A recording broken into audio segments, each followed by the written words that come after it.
You're listening to Tara Lynne's A Geek Saga podcast. This episode features audio from a previously aired live video webcast.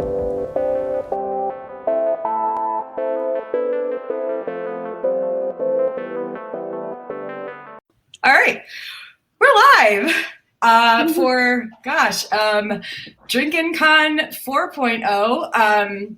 This year, we've got a very different Drinkin Con webcast for you all. Please join us in the live chat if you are watching, drink with us, etc., etc. So I'm going to introduce myself, let the co-host introduce... Oop, there goes my stupid thing. I forgot to close the window. What's new? So I know this literally, if it's not one thing, it's another. At least my food got delivered on time. Okay, so I am Tara. I can be found at A Geek Saga on Twitter, Instagram, Facebook, and now TikTok, apparently, because I got dragged into that. Why? But yeah, I know, whatever. I have fun with it. Leave me be. So I am generally an attending professional at Dragon Con for several years now, but I've been doing panels at Dragon Con since 2012. And again, this is 4.0 for this webcast. So this is our fourth year, the first being 2017. You know, of course, sadly, we are doing this for a virtual Dragon Con, not a real in-person one, but we're still going to drink a lot and have fun. So if the rest of you guys want to introduce yourself, we'll start with Dean and then Ashley and Andrew. Hello, I'm Dean Newberry. I've been attending actual Dragon Con since, I want to say 2007. Do you want to talk about our history about that now, Tara? Or? Yeah, go in your full backstory. We want to hear your full backstory. Cool. Well, I thought San Diego Comic-Con was it, right? You know, like I thought that was the place, but I kept seeing, my friends posting about Dragon Con, and then I finally got to go, and I was actually working for one of the autograph vendors. But after hours, I got to find out what Dragon Con was all about, and it immediately became my home con after that weekend. It's going to be sorely missed this year, that's for sure. I don't know what else. Oh, well, I'm also Tara's significant other, if that matters. So. We're announcing these things. Yeah. I didn't realize. Totally irrelevant, Dean. Objection. It's not in the rules. Oh, but it can be. All right, who's next? I'm Ashley. You can find me at a podcast of Ice and Fire. I also help out with Ice and Fire Con. Oh, yeah, that's a thing that I do too. Sometimes happens. Been going, I think, what was it, 2011 or 12? Was it? You were 13 because you started. Okay. Yeah, you started going because I trust her. Because Ice and Fire Con 13, we met and were roommates, and I was like, you have to go to Dragon Con. And I was like, yes. Sorry, can I interrupt? I was remiss to not mention my amazing shirt. Oh yes, which we all have somewhere. I have it somewhere. I don't know where it is, but I have it. I was told a costume was required, and I couldn't think of something that was just, this area only. So I just kind of went with my Marie from Soul Eater, and this is probably going to get lost at some point during the night because it's very awkward. I mean, I put on this Hamilton one, and it's like you can't even really see it, but that's what I'm doing here. I think Andrew's J.R. Ewing. That's what I'm getting.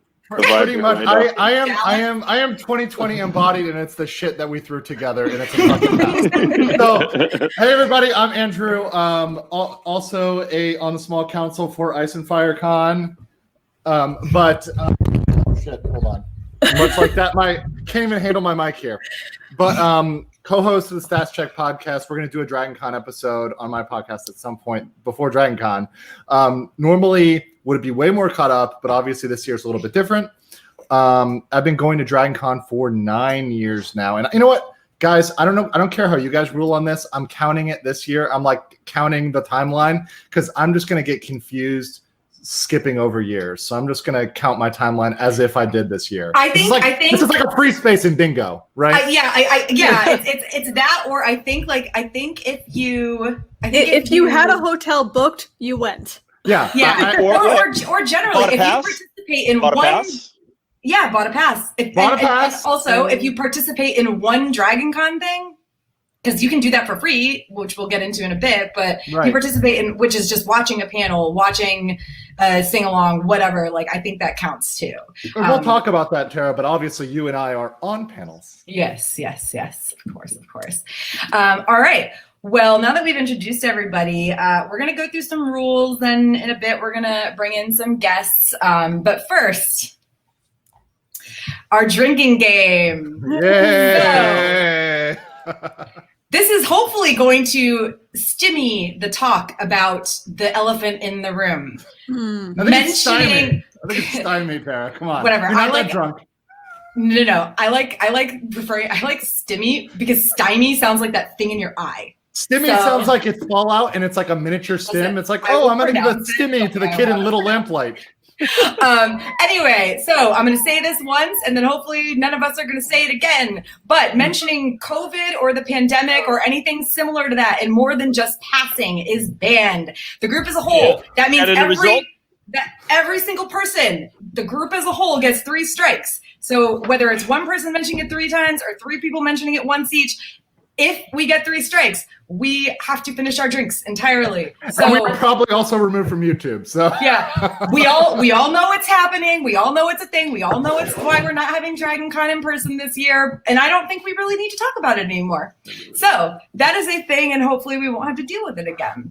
Does anybody else have the doc open? Want to read a couple of these? Yeah, sure. I'll do it here. So the next one is drink whenever someone mentions a canceled or postponed filmed or TV show. Well, that's going to be trouble because that's most of them.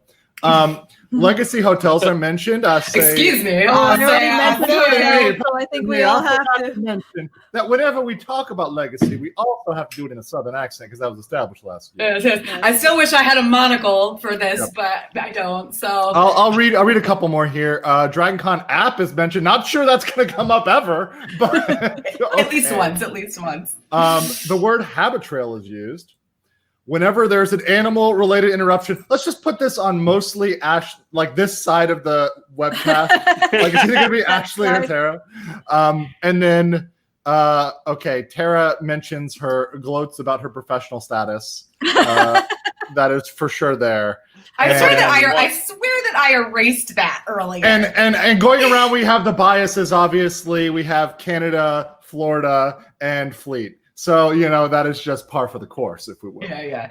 Mine is also Red Dead because honestly, because Dragon Con isn't in person this year, there's really no reason to talk about whether you're attending as a regular person or a pro. Is it still Red Dead? Because that was yours already. Last year. You want to keep? Yeah, it's still Red Dead. It's still Red Dead. It's pretty much always Red Dead. Forever Red Dead. Okay. So yeah, and yeah, like Andrew said, the bias things. Andrew, Florida; Ashley, Canada; Dean, the Fleet. All right, so let's get through the newsy stuff real quick.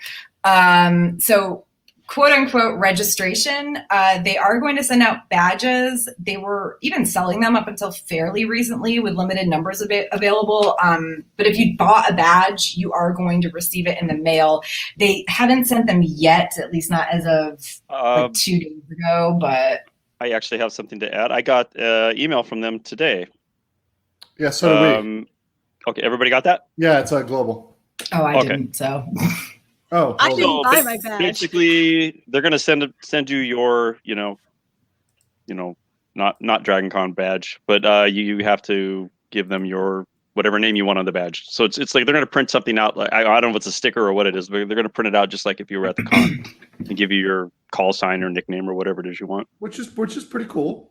Yeah, I think they said I did see on I think it was the Dragon Con Live brunch thing today that you have to get it to them by September 8th is what I heard. So if you haven't updated anything with Dragon Con, including your shipping address, which I tried to do today and couldn't figure out how to do it. So holla if anybody knows how to do that because I can't figure it out.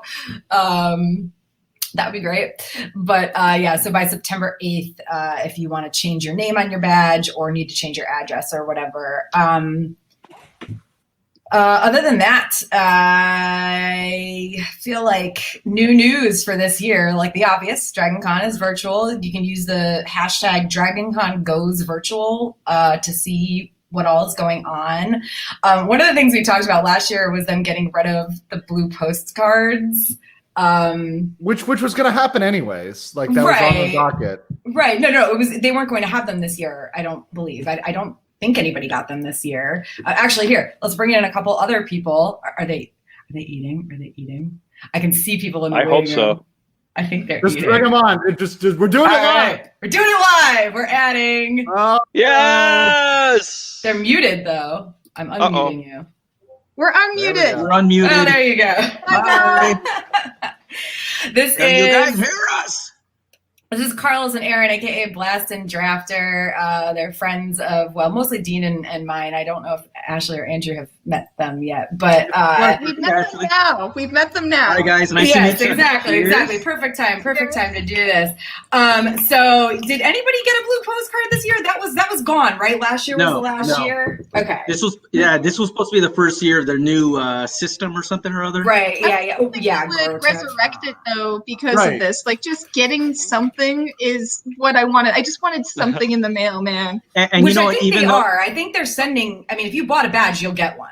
So, like they should send us like complimentary pie, like a shot size of pie. I like you, Andrew. I like you a lot. I'd like to add. I'm wearing my badge from last year in all its glory, Nice.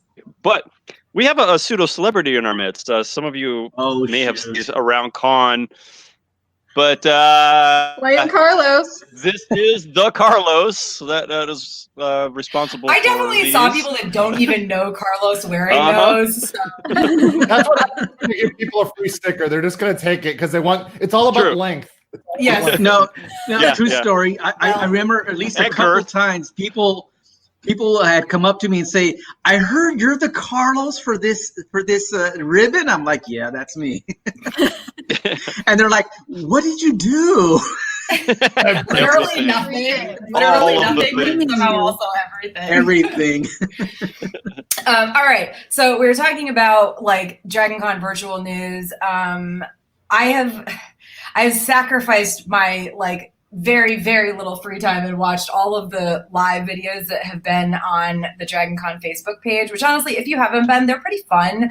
I wish they had more than the same 4 to 6 people on every single time. Like they have like 2 or 3 of them a week. I feel like they could have some different hosts, but hey, whatever. It's DragonCon. So there's going to be 3 channels of content next weekend. It's going to be 24 hours starting sometime Thursday evening or night. And the 3 channels are called Dog I don't even know what they're barking at. There's nothing out there. Irrelevant. Sarah, can I ask, what's everybody drinking? Oh, yeah. Usually we do that at the beginning. I'm drinking red wine from this giant bottle because it's the easiest thing to webcast with. Yeah, there doesn't need to be any ice. Beers don't get warm, Oh, and I'm drinking it out of my fancy new Ice and FireCon insulated wine. So. Well, I am currently 8:05, and Aaron and Carlos brought me up some wonderful rum-based tiki type drink. Oh, they're downstairs in my home. Yeah, and they will be servicing. Creepy. They will be servicing me with drinks and snacks throughout the webcast. I'm glad you finished that sentence. Yeah. I'll be tossing it at his face. Reggie, what are you drinking? Oh, well, obviously, as you may or may not have seen, I just thought it would be symbolic to, keep it thematic for 2020. Does that mean is that a 40? Nope, that doesn't. I didn't say it. He didn't say the word. He didn't say the word. And I would consider that an in-passing mention, so we might have to. And I have a very high-tech cooling device, aka a big. Oh, fancy. Very DragonCon. Very DragonCon. I have I should find a box of wine. Yes. That's good. Oh, man. And you guys, I know you guys are drinking fancy things. What are you drinking? Was it? So these are tiki drinks. It's basically a hurricane. And I am also a bartender, so I I made us a couple of She real knows her fancy stuff. tiki drinks because Couple makes Thursday night is tiki night when we go to Dragon Con.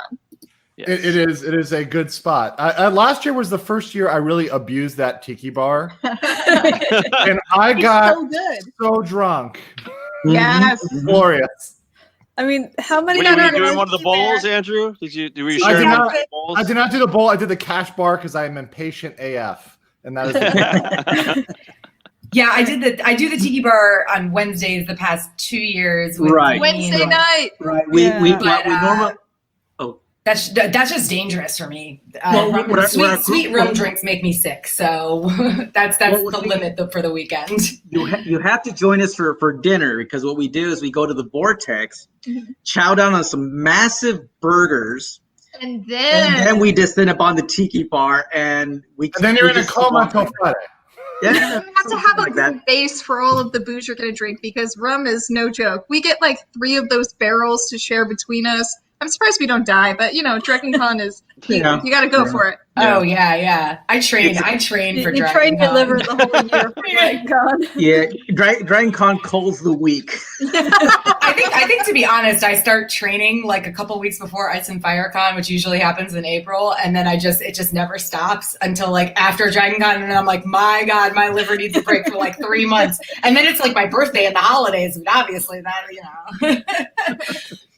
Okay, so yeah, there's going to be 3 channels of content starting Thursday evening / night, not sure what time. It's going to be 24 hours. The channels are called Main, Fans, and Land. I honestly don't know for sure what these are. It's on there. It's on the website, Tara. Oh, is it? Okay. So one of them is like historic. One of them is Land, yeah. Panels, specifically the tracks. Yep, and that's the other fans, one is then. main programming, which is like main channel. So. Hey, I guessed them all right then. Like I wrote this all down. I'm like, I have no idea if this is correct, but I'm guessing because I mean, when you're at Dragon Con, they do have a separate Dragon Con, like Dragon Con TV Land channel that's all super old stuff. So I'm kind of curious what's going to be on the virtual land channel because everything I've listened to said they only have content from like last year or maybe last year and the year before.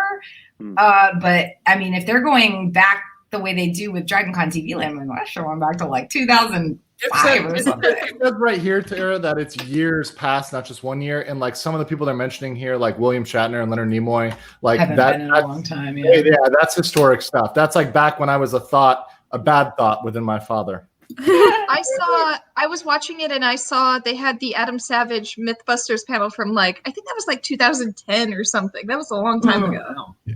Oh gosh, we were watching it for a little bit in our room. It must have been the year before last. I don't think it was last year because I didn't spend much time in my room last year, but it was like the Masquerade or something from so long ago that I was like, I don't recognize any of this stuff at all. Oh, hey Andrew, you mentioned you've been going there since what?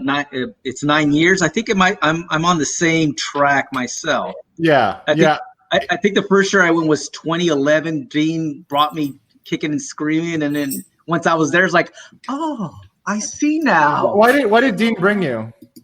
Why? What's that? Yeah, why did you bring him, Dean? Well, I I asked like the same him question. a little bit, Okay.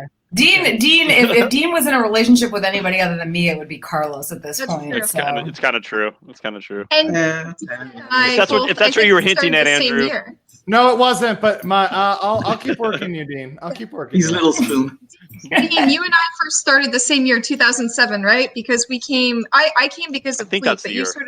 you said you came because of other things. But Wait, what did you just say? I heard you say it. You said the fleet. crap. No, Oh, I think that's only supposed to be when you mention it. But yeah, I think they need to be on your rules. Honestly, I was gonna get you, Dean. I was gonna get you to read the comment in the chat too. That was my other tactic. It was. Oh, it was, I'm okay. Wait. Where can I see that? Because I'm in the stream go to yard. comments. Go to comment. I know this is hard for a boomer. Let's see. Okay. It says comments on the right. There we There's go. comments. Oh, he's Gen X. He's Whatever. he's It's okay. It's okay. Hey, now I thought I had to go through YouTube or something. Who is this that showed us the fleet back entrance? I remember that. I don't think you can respond unless you're on YouTube, but you can read them through here. I'm Whoever this is that mentioned showing the fleet the back entrance to Trader Vic's, that was me. That was the greatest thing ever. We were, because it was such a pain in the ass to get in there, and that was like, oh my god. Well, because now, I mean, I know where the back entrance would be. It's like a secret elevator you have to take. Yeah, that's how you get into it now, and that's the only way to get into it. But there used to be a street entrance, and now they've fenced it off so you can't get in that way. But that was magic. Oh, anyway, I feel like I did go through that entrance last year. I think you can leave through it. Maybe I don't know. I think people go out there and smoke. Like I think they go out there to smoke and then they'll come through. The rare people who still smoke. We live in California. No one smokes anymore. Yeah. Okay. I apologize for my fidgeting. I put this on like 5 minutes before the webcast starts, and people know in cosplay, an eye patch is not just sticking it on. There's like hair and stuff that needs so I never did any of that, so I apologize for my fidgeting. I'm wearing 3 layers right now, and it is like 95 degrees outside. So. Yeah, I'm sweating like a Louisiana turkey right now. So this is. Are you sweating like you're in your legacy hotel room with its improper air conditioning? Well, I say that's something I can drink to, Tara, because I will have that through 2022. Cheers. Same. That's why you got to get your legacy room with a balcony. Yeah. Okay.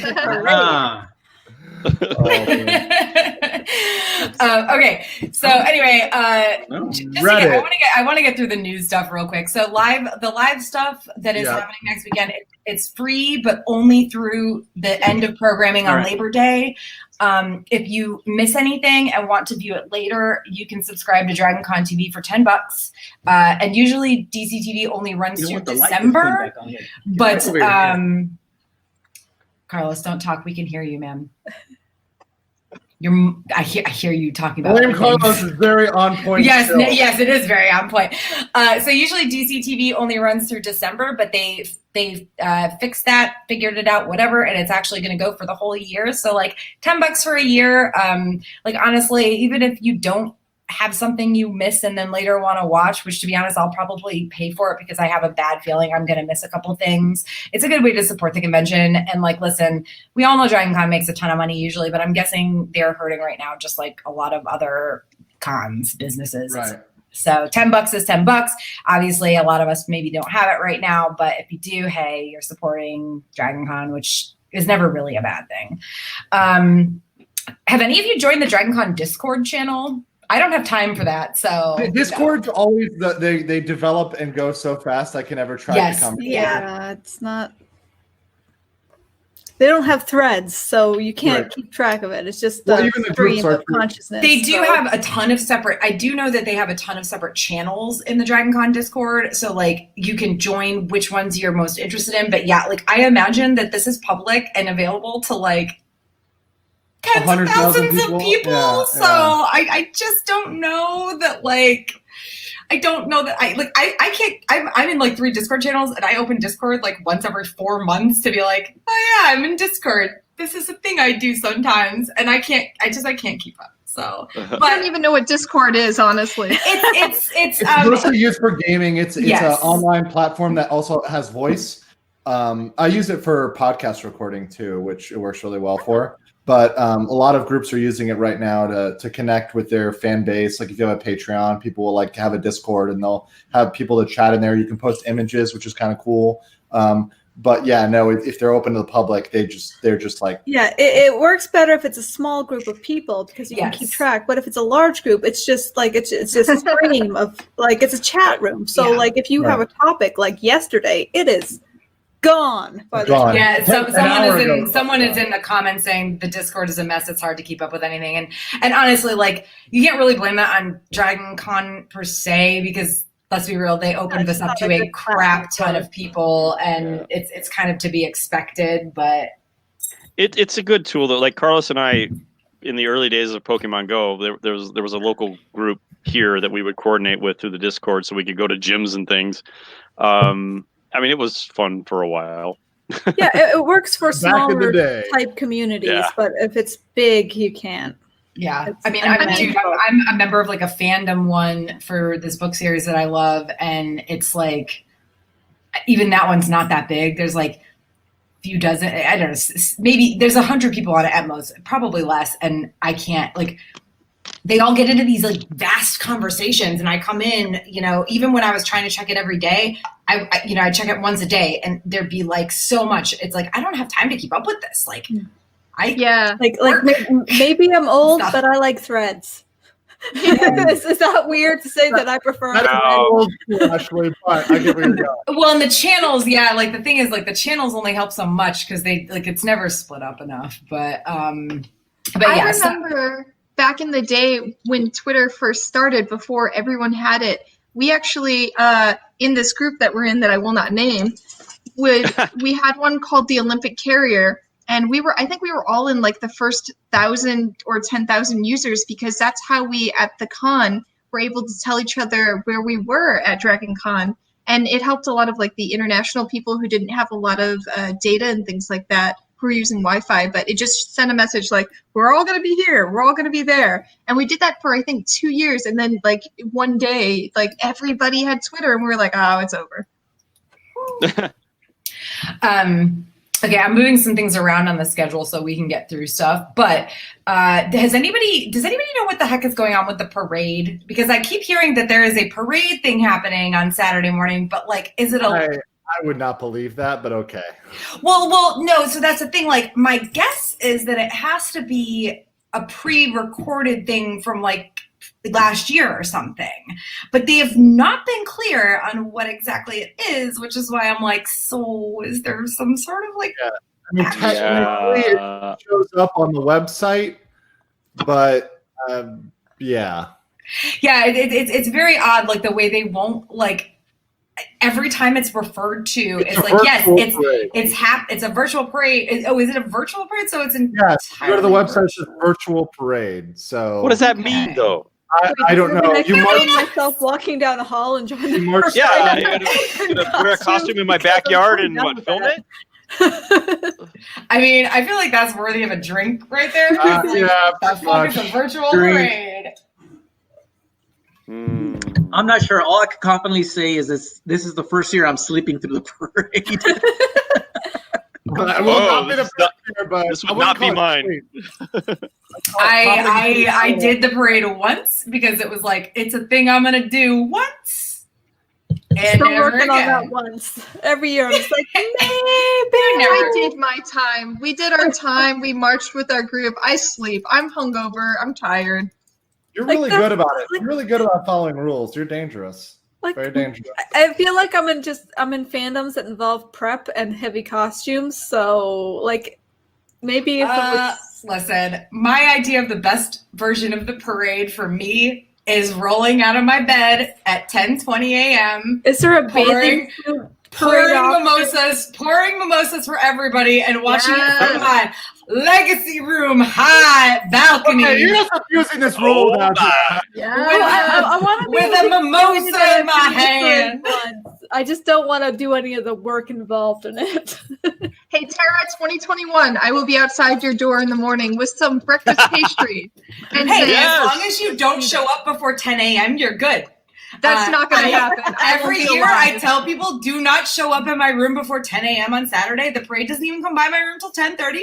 Don't show up. They didn't drink enough if they're awake before 10 a.m. Those people are not doing Dragon Con correctly. As someone who always runs rooms with Tara, they always show up before 10:30 a.m.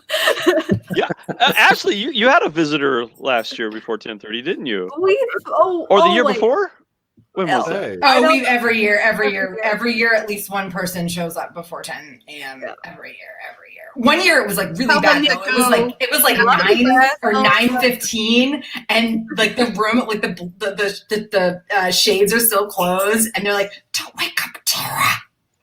Like, don't wake the dragon, y'all. Not kidding. That part sounds so familiar. Okay. Let's get through the rest of this newsy stuff real quick. So I did hear today that Epic is organizing virtual meet and greets and somehow autographs. Personally, I'm not the person that would pay for an autograph where I have to like send away for it. Like if I'm gonna buy an autograph, I want to be there in person, like talking to the person who's gonna sign it. But the virtual meet and greets is cool. I mean, honestly, like if you're just somebody who really wants to have a minute to chat, like with your favorite, actor or whatever. Dog in the background. Dog in the background. I don't think that counts as an interruption unless they're actually interrupting. And I noticed it. And we need to take Aaron anyways. Yeah, Aaron interrupted. I saw a cute dog and I could not stop myself. Essential definition of where's my dog? Is my dog in the house? Right in front of us, chilling. He's down here. So yeah, like I don't think they've released like details of that or anything because they literally just said today that Epic is going to be doing the virtual meet and greets and autographs. So if that's something people are interested in. What, Andrew? Those are definitely going to cost money, right? Oh yeah. Okay, yeah, just wondering. Then also for people who are into the vendor room stuff, Eventeny. EVENTENY, I think, is hosting the virtual marketplace. Oh my gosh, Dean's costume changing. Please turn off your camera, dude. Eventeny is hosting a virtual marketplace where you can literally find all of the vendors that would be at Dragon Con. They have separate drop downs for the comic and pop artist alley and the art show, as well as the vendor hall. And if you buy stuff, it's going to be processed as one single transaction. And then, obviously on the other end, like split between the vendors. So I think that's really cool. So like if you're the type of person that just buys a bunch of stuff from from the vendor hall or whatever, or from the art show, like definitely check it out. I don't know the exact link. I will try to I'll try to find it and put it in. I actually don't think it's live yet, to be honest, but they did show like a preview of it on, I think it was today's Dragon Con brunch, where it is really cool. Like you can choose from the drop down whether you want everything or just the comic and pop artist alley or just the, et cetera, et cetera. So I think it's a really good way to support the artists and vendors who I'm sure are hurting right now from not having this big, Dragon Con that they're used to.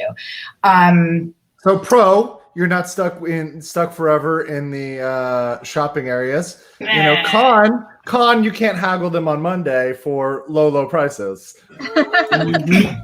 True. Yeah, everyone support your local Etsy because they're hurting right now. People are con vendors. Well, and I mean, I would assume that Dragon Con is not making, I'm assuming I would hope the vendors that paid for vendor spots this year, that money is being forwarded to next year. So they're basically getting this for free. Right.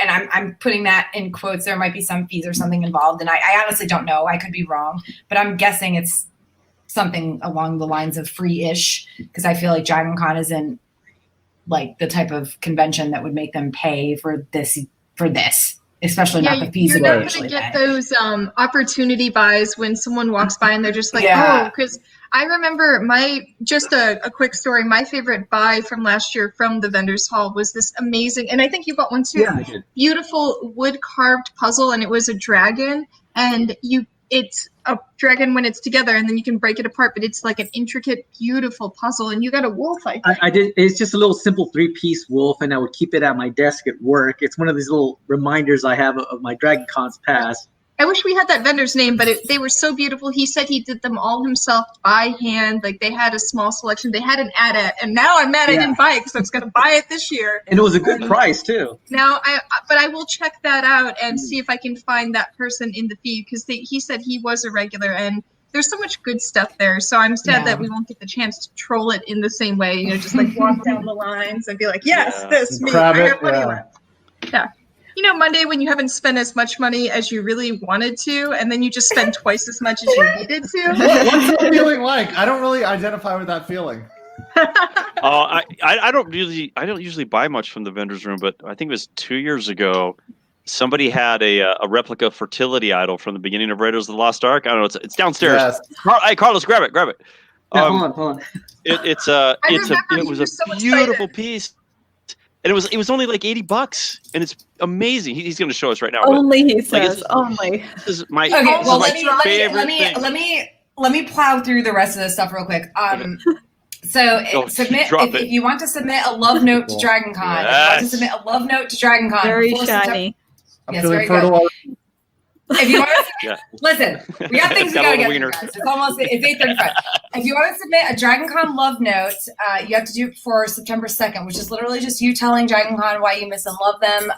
It could possibly be featured on one of their channels sometime during Dragon Con virtual weekend. I honestly, like, I'll put this in the video description. I'm not going to read out the link right now, but you can also find it on their Facebook page if you like scroll back forever. But yeah, it's like uploads.dragoncon.tv/love notes. I'll put it in the video description when the webcast is over. All right. So real quick before we get to our webcast guest spots, one of the things we talked about was one of the things we were going to talk about is the 2020 app, which means we have to drink. Sorry, guys. Oh my God. You did that on purpose. No, I did not. I did not. Mark. So there's no app this year. There is going to be a digital version of the Quick Start Guide available. And according to the official Dragon Con Facebook account, the digital schedule is coming very, very soon. It will be located in a few places. I'm doing very obnoxious air quotes right now in case you're listening to this as a podcast. Okay, you're distracting from me. Yeah. Everybody. So it won't pay attention to her. The app will never get any love from me. The schedule for next weekend will be coming very, very soon. Quote, quote, quote. It will be located, quote, in a few places. And apparently very, very soon translates to it will be Monday, Tuesday, or Wednesday of next week. So yeah, that's basically soon. this is real. All real three of those are soon. Yes, but I mean, listen, it's not that they're not soon. It's that is a 3-day time period. However, they did say to follow their official accounts, the Dragon Con Facebook, Dragon Con Twitter, and or Instagram, and turn on notifications because, like, if you turn on notifications, you'll get that like immediately. All right. And we've got a bunch of other stuff we're going to talk about later. But for now, we've got a few guests that I want to bring in. And first, we're going to talk to Ben, who is an author who's got a book coming out, I believe, next weekend. So I'm going to add him. Hey, Ben, how you doing? Hi, I'm good. All right. What are you drinking? I am drinking B&B, Benedictine and Brandy. Cool. It's like a spice liquor. Yeah, it's really good. It's real smooth. And it's real strong, and I'm 2 in already, so I'm feeling pretty good. Good. Well, yeah, I mean, I'm looking at my wine bottle and just hoping it lasts, and it's a really good wine bottle. So I'm going to be going to the fridge. I have to say, going to Dragon Con, like going into random rooms is when I've had like the experience more fancy drinks where it's like, you should try this liquor. And I'd be like, sure. And it's been a very enlightening experience. Yeah, I got into sipping beverages recently, and I'm a big fan. It turns out it's a nice transition from beer or cider. I drink a lot of cider too. So like cider. Cool. We've all had the experience of the hey, try this thing in my flask. Right? Oh God! I carry around the flask at Dragon Con with me. Yeah, have I been asked to try things? Absolutely. Do I? No, I am a. That is a lie. That is a lie. You've definitely done it. I've seen you. Not from strangers. He just doesn't remember. That's what it is. Well, define stranger. Yeah. We're all friends at Dragon Con. Exactly. Stranger or stranger. There's a distinction. If somebody has something where they are pouring it into a cup, I will drink it. I will not drink out of somebody's thing that their mouth has touched. That is, unless it's like the person I'm dating, where my mouth is touching their mouth anyway, it's not happening. TMI, Tara. Oh, I'm sorry. You don't kiss the people that you're dating? No, I keep a 6-foot distance. Man, drink. Oh my God. I don't think that's technically It is. It was on. Yeah, that was on the nose. He knew what he was doing. Yeah, he did. All right. So then, how long How long have you been attending Dragon Con? My first year was 2013, so I made it every year since then. So 7 years. This would have been my 8th, but I still count. I'm with Andrew here. I still count this year as going. Oh yeah, no, yeah, absolutely. Yeah, it's gonna throw everybody off. You know, Yeah. It's gonna throw everybody off. You can't say how many years have you been going. Oh, well, every year except for 2020. You know. Yeah, no, it doesn't count. People who start in 2021 cannot cite 2020, but people before 2020 can. So ruleth the Supreme Court of Dragon Con. If you were actually planning on going this year. Now, if you weren't planning on going this year, that's a different story. I don't think that counts. Like, I mean, if you had a hotel booked. If you had a hotel booked, if you had a hotel booked, there was no way you were going. Hotel, or was it a regular hotel? Damn it, Andrew, that was on you. That legacy hotel room mention was on you. So 2013.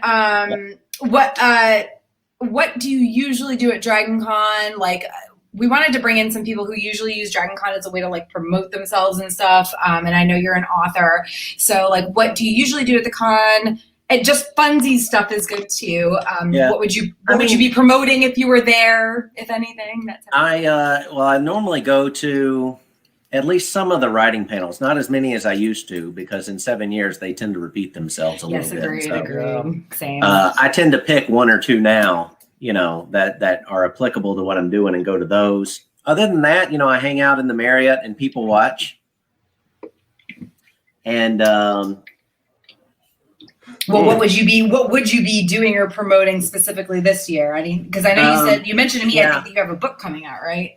My second book, I was going to have it come out today, and then my shipment got delayed, so I don't have any of those here. But yeah, I write a contemporary fantasy series called The Keeper Chronicles, and it's about a extremely short version. It's about a were otter that hunts demons for the Earth Mother. Wow! I like the idea. I like the idea of an otter. I don't know what a were otter is, but I'm interested. Well, a lot of people. Hold on, this one's my first one. I don't know if you can see this picture, but to give you an idea. Oh, thank you. I'm being given. Oh my God! I see it. Oh, cheers. But he it's a little unusual. Some people have a little hard time with the concept, but about the only criticism I've gotten is I can't get my head around a were otter. Other than that, But I mean, I've never heard of a were otter. Well, there is precedent. Is Selkie a thing? Is that what you're referring to, or is that something different? That's something different.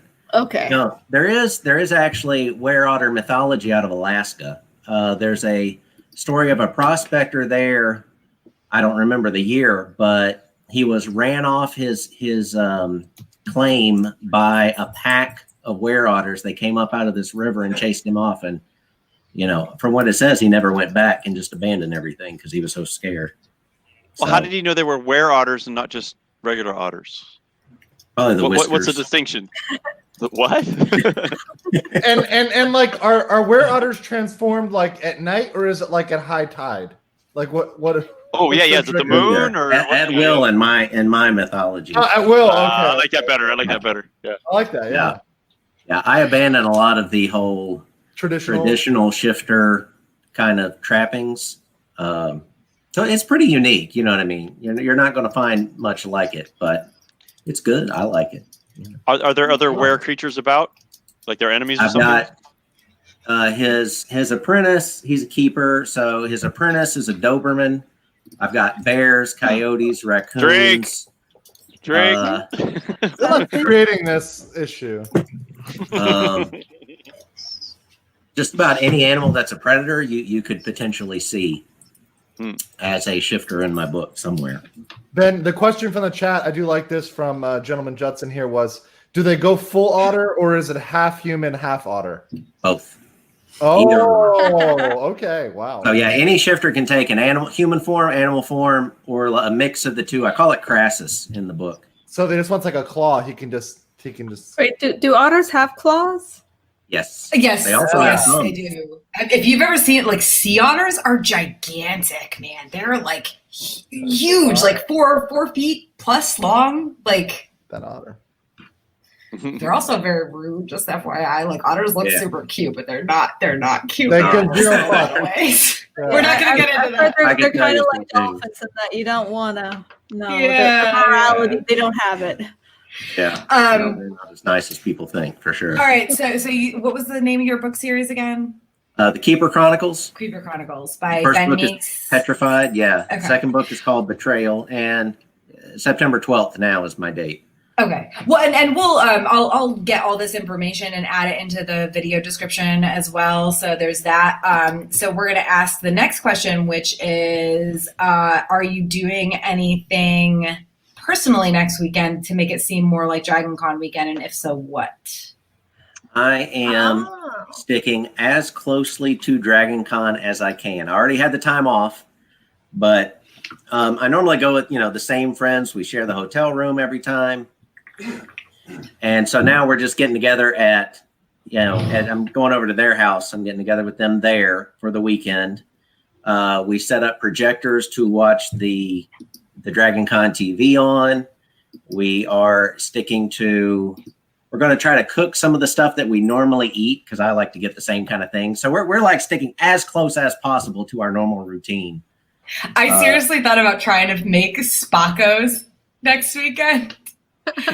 Which are Spam tacos out from the con suite. I've only had them once. It was a Dean at like 5 o'clock in the morning. I'm happy to say I've never experienced Spam tacos. The worst was like I say they're gross.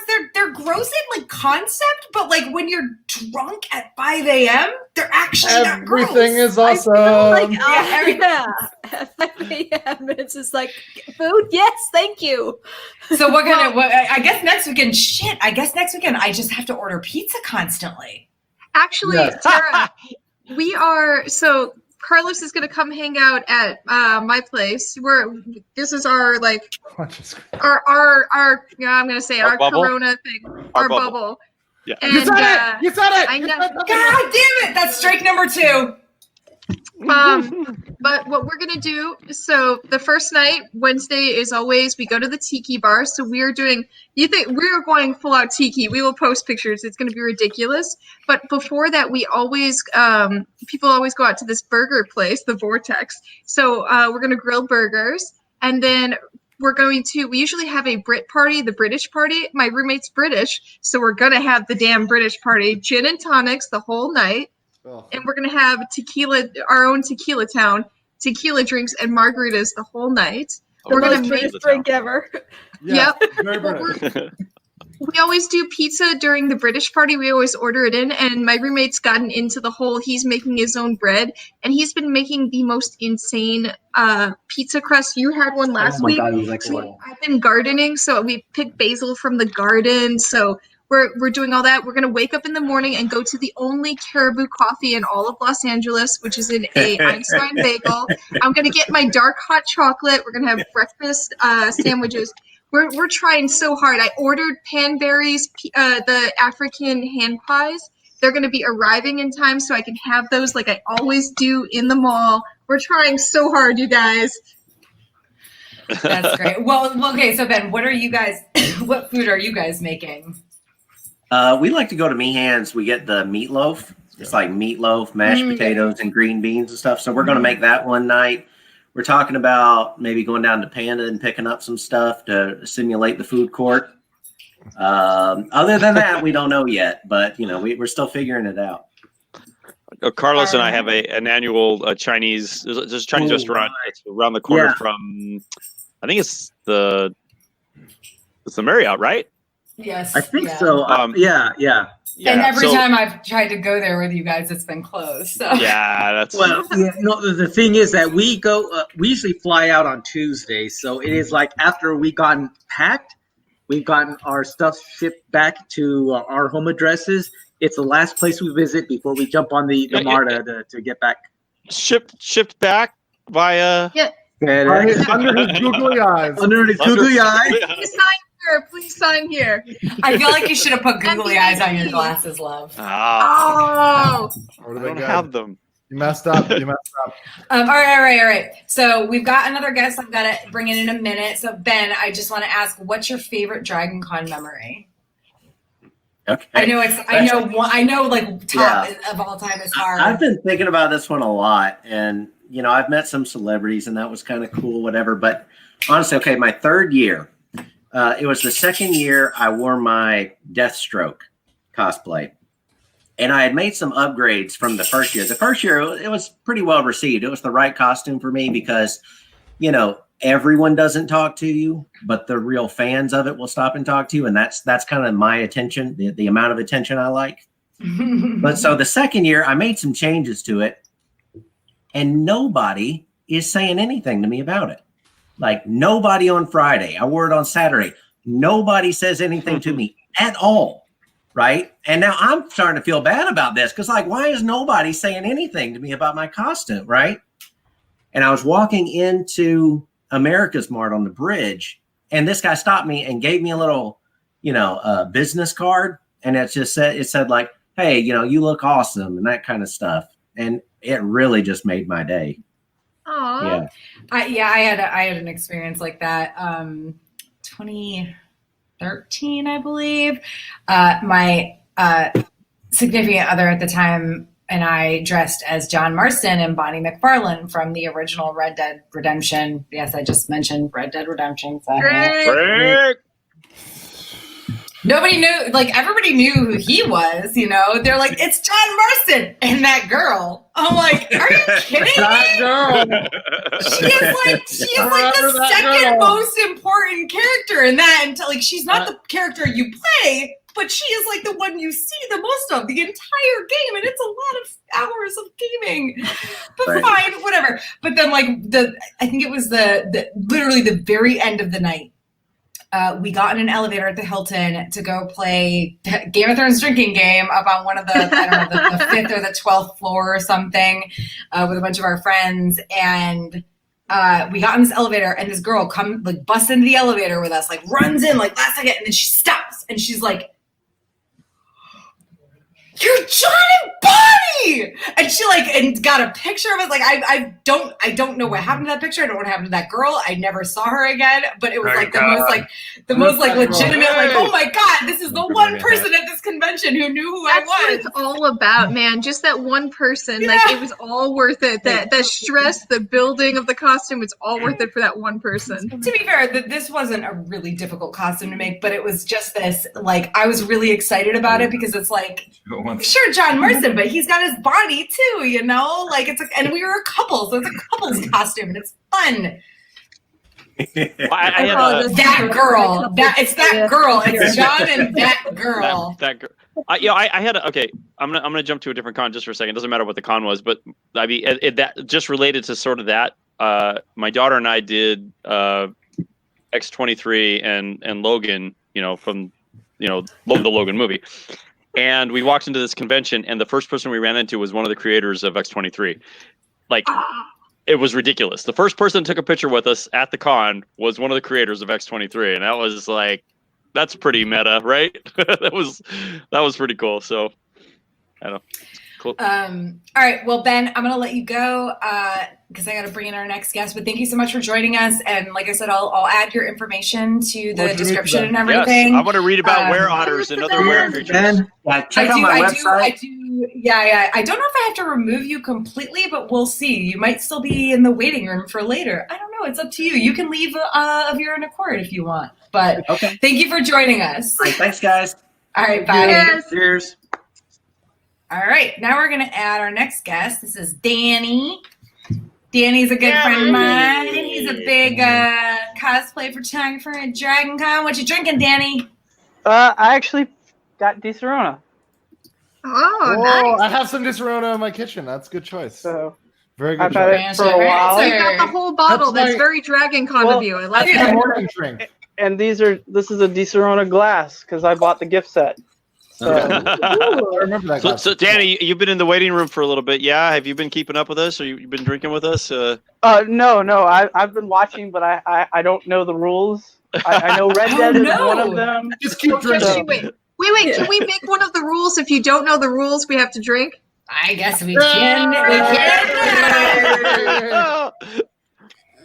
No, but that I'm punishes good at us. you We guys. are drinking. All I know is 2 years Quiet. ago, my mother was watching this stream and then saw me suddenly not appear on the stream anymore, and that was Oh, I because I remember had that. passed out on the floor. I remember. Yeah,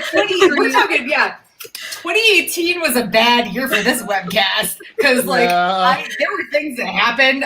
Actually, it wasn't the pre Dragon Con one wasn't like I was super drunk, but like the hangover, hangover one was so bad. Like I think I've puked from drinking maybe 5 times in my life ever, and that was one of them. And I had to force myself to do it because I was like, I don't feel good. This has gotta come. Like I'm like purging the demons from my body. Like. Oh no, I remember though. I distinctly remember Ashley suddenly just being gone. Yes, yeah. All right, so Danny's drinking Di Serrano. All right, I scrolled back up and I lost my place. How long have you been attending? There's 2 dates because first I was a daytime attendee where I just did 1 day in 2008, and then in 2010 I did 4 days, which I can kind of consider the real mark. And then 2011 when I got a hotel room. So I have 3 anniversary dates for the con in my opinion. I think the first time you ever just went to the convention counts. Just the trip.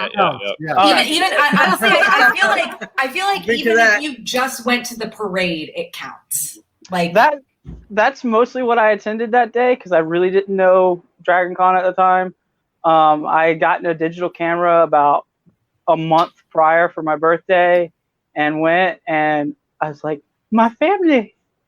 I didn't know what cosplay was at the time. I didn't know anything about panels, conventions. I just sweet, showed up. innocent child. I know. So they tossed you in the middle of the lake and said, swim to shore. And it started a whole thing. I got better with photography.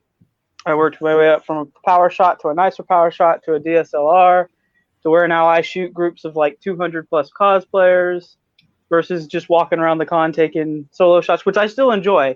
I still walk around and take solo shots. You can't not, but it opened up doors for friendships and friends over the years that I love. Well, and you got some good shots of Tara and I at MomoCon. And, yes. Those were great. I get to shoot my friend. Yeah, I totally forgot that we did Spider People that weekend. Yeah. Oh, that was a big year for Spider People actually at Dragon Con. I've been shooting the Spider-Verse for several years, and last year they had 2 films come out. So we went from about, best number about 50 to like 250 this year at the group. So yeah, that was a little bit much. Luckily I have a yeller because I'm kind of soft-spoken, but I'm shot so many large groups. It's kind of, I know how to do it and I can move quick and take care of them so they can get out of the heat, which is important at Dragon Con. Yeah. That's a real skill, man, because I've been to photo shoots where it just dragged on, and having someone who knows how to be like, okay, this, and then 10 minutes later you're out, that is so important. So you're appreciated, my friend. With a large group of 200 and something, it's generally about half an hour, 45 minutes. But you've got a lot more without someone directing with proper organization, it's much quicker. Yeah. So. Our fan group has 2 people that usually do our photo shoot, and they're both amazing at that. Amazing. You stand here, they the whole thing. It's amazing. And then the shots they're get done great quickly. cat herders. Yeah. If you think you're being an asshole, no, be an asshole, please. No one wants to be there longer than they have to. Yeah, those big group shoots for sure. Like, my God. All right, so Danny, I mean, we kind of already got into this already a little bit, but what do you usually do at Dragon Con? Ha ha ha. You already. What would you be promoting this year? But I mean, you're a photographer, so usually you photograph the main shoots and stuff. I do some of the smaller stuff too. I've shot some groups for years that aren't more than probably 30 to 40 people, depending on the year. And then I've shot. I always look for something new. Like last year, I got to do Rick and Morty's group, which was maybe 10, 15 people. You know, it was their first year. But you know, I was hoping to promote them for this year, just like DBZ. I was really excited because I got this to shoot with the group this year. Oh, Gotta nice. have your balls. Yes. Gotta have your Nice. balls. Very nice. So, you know, but unfortunately, we're not shooting this year. But I know we'll shoot next year, so I'm not really worried. That, and it'll still be a nice prop to shoot with other DBZ cosplayers. So, in fact, I was watching Super earlier. What's usually, and I know this is kind of a loaded question, what's usually your favorite group to shoot, or does it kind of change from year to year? You know, I have shot the Wonder Woman cosplay group for years and the Teen Titans and Young Justice group for years. And one of my favorite comic book artists, George Perez, shows up, who I have built a personal relationship with. Like, we talk on the telephone relationship. Wow.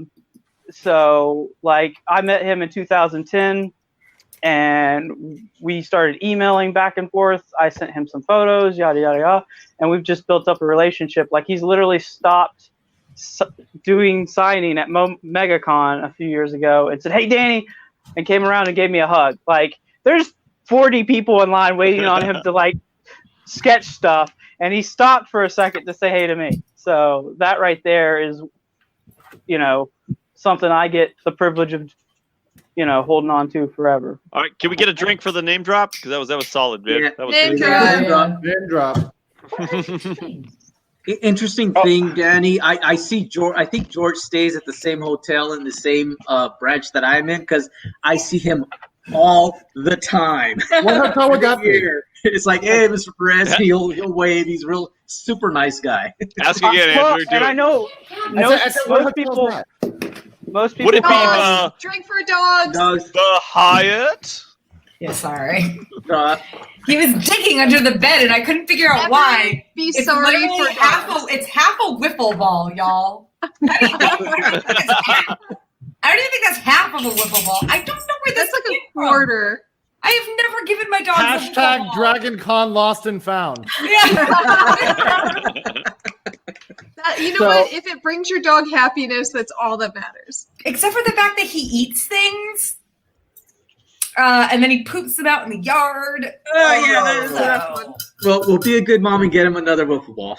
Yeah. I don't know. I didn't give him this one. I don't know where this came from. It's what he wants, Sarah. It's what he It's wants. a habit now. It's You gotta probably keep from the him neighbors. happy. The neighbors have foster kids, so I'm guessing it's from them. But like, okay, so well, all right. So Danny, what is your favorite Dragon Con memory? So in 2011, I'm going to name drop, so I'm just going to prepare you. Yes. All right. So I'm not Drinks doing at the it ready. yet, but Ready. it's going to be a minute. So in 2011, it was raining, and they had the Marvel Universe over at the Hilton patio steps. So it's raining, and I have a power shot, but I'm already built my reputation up as a photographer. So I'm standing up on the stairs shooting at a vertical incline to get the cosplayers. I wish I had, you know, a panoramic or a nicer camera. So I get to shoot them. Well, people start leaving, but we get a little message from somebody that somebody big is coming to our shoot. So everybody has to rush back, and I'm lead at this point. So I get to be in the front. Stan Lee shows up. Oh, I'll drink again for that. Actually, can we real quick hold on? Let's pause a second. Cheers to Stan Lee. Cheers. He will always be missed. Also, like, I meant to do this earlier and I kind of forgot, or maybe push it off because I didn't want to. But can we like raise a glass to Chadwick Boseman? I got my Yes. Wakanda shirt on because of that. Yeah, Man. Nice. I'll be honest. I was real sad about that. He's from Anderson, which is about 30 minutes from where I live. He was an amazing person. The MCU is not going to be the same, and I just, yeah. Dude, we were just last night, me and my roommate, we're just like, really 2020, like, freaking T'Challa. Like that movie was game changing. And listen, I know everybody's white here, but like I just feel like it changed the game for. Oh, sorry, Carlos, you're not white. Wow! I love you, Carlos. She's whitewashing you, Carlos. Great. Welcome to our race, Carlos. And now that's online forever. I'm As still long as I'm gonna- accepted, I don't care. Listen, it made a big impact, and I feel like everyone should get to see themselves, represented as they were, and it was just that movie fucking changed everything, and it was beautiful, and I'm really sad that we won't get to see him as T'Challa again, and he's got a family and all of those things. So that was a real hard one, man. He really embodied that role. I mean, I'll be honest, like when I first saw like the casting like announcements, I was like, really? He's kind of like short and like, and I knew like nothing about him. You know what I mean? Like, but like, do you like Robinson or any of the other movies he's in? I hadn't at that point. No, at that point, no, I hadn't. Yes, I have now. But like, when they first sent the casting announcement out, I was like, okay, like good looking guy, but like not what I was expecting. But like the first time you see him, like when you see him in Civil War and everything, it's like, oh yeah, okay, yep. Like he really embodied that role, and it's like really, it's sad, and it's also sad because he passed away from something that he fought for 4 years, which nobody knew about, while he was still making these movies and everything. And they were still working on the second one. Yeah. And also just, like years before they even screened for that sort of cancer. So, keep an eye on your health, guys. And yeah, he was young. He was too young, but And they mentioned in the chat, they mentioned James Brown. That was actually a really good movie as well. Yes, it was. Yeah, I mean, after Black Panther came out, I watched Andrew, check the chat. Andrew, I already seen it. I'm ignoring the person it's from. That's amazing. Thank you, Megan. I mentioned that earlier as well. All right, so I'm sorry, Danny. You said your favorite Dragon Con memory. We have a little bit more time. One thing I was thinking about doing is, can everybody list their Dragon Cons from most to least favorite? Oh God, no! I blacked out for half of them. I can't remember the dates. Oh, yeah. I thought about this. So, I mean, the 2000 to 2009 for me is probably the sweet spot, because that was the 2007 was my first one, and we were there with the Fleets. Drink. God damn it! Okay, you gotta force it softly. You can't. Well, here's the thing. This was the craziest, dumbest thing I've ever done, because I joined this message board for the show I liked, and it was probably 2 months before the con, and everybody wouldn't shut up about this convention called Dragon Con. And I was like, you know what? I'm a college kid. I have student loan money I'm gonna spend on something I don't need to. And so I was like, does anybody have room in their room? And so 2 people were like, yeah, we have a room with 4 people. We'll take a 5th, because somebody was already down to sleep on the floor that wasn't me.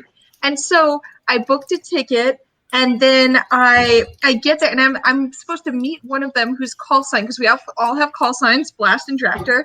This person's call sign was Show Nuff, and it's a message board. His picture is of Show Nuff, but I didn't know who Show Nuff was, so I thought that's what he looked like. So I landed at the Atlanta airport, and I'm picking up my luggage, and he's like, I'm here. And I'm like, I'm at luggage 9 or whatever. And he's like, oh, I'm coming towards you. I see you. And I was like, where are you? And he's like, no, I'm waving at you. And it's this like white guy who's like of my own height, who's like doing this. And I was like, are you Josh showing up? And he's like, yeah. And I was like, you look different than your picture. And that was the start of the greatest Dragon Con of all time. And I could have been murdered by these people I'd never met in my room going to a convention at like 22, but it was the greatest. It started, I mean, that's how I met everybody. So like, but that's my Dragon Con story. What is a convention without the fear of murder? Yeah, come on. Come on. I mean, I went through the fear of murder thing way before I ever started attending conventions, so I was like over it by the time I started attending conventions. But you know, we all live with the fear of alcohol poisoning every year. So well, what the okay. hell? So here's the thing. I guess if we can't list them all in order, most favorite Dragon Con, least favorite Dragon Con. Well, that was the most for sure. Years. So for me, my most favorite is 2018, which literally barely edges out 2016. And my least favorite is 2014, which was like exponentially worse than 2019, but 2019 was bad too. So yeah. I'm on the other side. I like 2019 because honestly, I like 2019. I've seen more and more. I've gotten more and more of my friends into it. And also we had this big merger of like people who are Ice and Fire people, shout out in the chat, like coming into Dragon Con, which I really love. So 2019 was pretty hot fire for me. I think I don't know if it's my favorite con, but my favorite con moment. So maybe it would qualify. It was the last ballroom party we threw, and Edward James almost showed up. Man. And he got up there, and he basically he just turned into Commander Odama, basically, and he just life-changing. He gave this speech. He rallied the troops. Like it was, I didn't know I could be that emotional at a con over something that. I don't know. It spoke to everything that I loved about Battlestar. You never felt like you were in that crew more than like I didn't even remember it because we were drunk, but like he like made us all feel like we were part of it. And then at the end, he went into that bit where he's like, so Samuel, and he committed, and so did all of us. There were like 1,000 people, and we were like, so Samuel, yes, this is my moment. Yeah, it was a hell of a thing, man. I think we have to drink for that raging fleet boner he gave you. Yeah. He did. God, man, it was great. All right, well, real quick, since we're dealing with this fleet nonsense, Danny, let's get your most and least favorite years, and then I'm gonna have to let you go so we can bring in our next guest. All right. My least favorite year was probably the first year because I lost my car for 2 hours because I was so excited. Oh yeah, you told me about that. We forgot where we parked. We finally found it after like 2 hours in the hot Atlanta sun. After that, I learned to take pictures of where you park. Granted, I don't park downtown anymore, so I got smart years ago. I live in North Georgia, so I have my mom. I drive my car down and she drives it back, so I don't park during the convention. And then I take her out to breakfast when she picks me up Monday. So, nice. You know, all the stuff that y'all like to do, I can just drive down for 45 minutes. That's like how we go to Disneyland. I feel you. But like most favorite year though, best year. I don't know, 2010 when I started doing group shots, probably. That's where the group. Where I found out that they did group shots and just started, showing up. And then before I knew it, I was the lead for the group shots, like listed as a lead photographer. So that's how it works out. You just start at Dragon Con, you end up being the top guy, just over time. Mm-hmm. So I still get asked how that happens. All right. So well, Danny, you're at Danny Hunter 9000, right, on Instagram? I know that's a DBZ reference, and I never meant for it to be. When I took it, I did it because no one had taken 9,000, and I use that handle all the time now. So if you look me up on any other social media platform outside of Facebook, I use 9,000. Okay. Even on Snapchat, which I don't really use, but I'm on TikTok. It's Danny Hunter 9000, Instagram, TikTok, and Twitter. Yes, I know some of us are on TikTok. Well, I have a great backdrop right here. So what is that? I was wondering. It looks like it's his million toys. Nice. Okay, is that action figures? I was wondering about that. Yes, it looks super cool. That's very cool. That's just one wall, and that's not. That's like this much of the wall. There's 100. Sure. Let me see how well I can do this with the tripod. So eventually this is going to be a podcast, and if you're not watching it as a webcast, you should, because Danny is now panning. Wow. This is like one room of his house. I've seen most of his house. It goes all the way to the floor. You can't really see it because I'm on a tripod, so I can't really bend the camera around. But if you message me later, I'll shoot you a picture of this wall. It probably has 137 figures at last count. What's your one? Do you have one favorite toy out of that collection? Like, what's your? No. I mean, Superman is probably my favorite, but Can't just choose one. If you were to go through my house, it's like this throughout the entire house. In fact, over in the corner, which I can't show you because it's a mess, I have probably 40 figures to hang up over there, and in the living room, I have about 35 Pez dispensers I gotta hang still. Okay. Oh, wow. Okay, but the hurricane's coming. Which one do you grab on the way out the door? Yeah! Well, because it's the easy one that's not on the wall. Push them all back. So we're all going to Danny's house next Dragon Con for day 0. Well, Yeah, also you can have the dragon put your house back together after the hurricane takes it out, right? Yeah. Yeah. Well, if y'all want to come up early and crash one night, you're more than welcome to. Oh, wait, real quick. I forgot to ask. So next weekend, what are you doing to make Dragon Con feel like Dragon Con? I am heading over to your house, and I got to still get the Grey Goose for that. Oh, so am I. Oh, some people are fancy. Whoa, Grey Goose. The Legacy Hotel room, all those Hey, Tara. Do I need to bring the Di-Serrano with me as well, Dean? Yes, please. and all. I don't know if I've ever had that, so yes, please. All right, Tara, I'll bring it with is me. there a day during the weekend that we can all get together on one of these Yes. streams? I'll send you guys information. This is not like public, but like we do have a Zoom. We do have a Zoom party happening, so I'll send you guys. All right. Sure, we'll be Well, there. how about you do a Zoom, and I'll do a public broadcast on Facebook with my 360 camera. That's fine. I'm saying, we have our annual 2.5 Strikes party, so.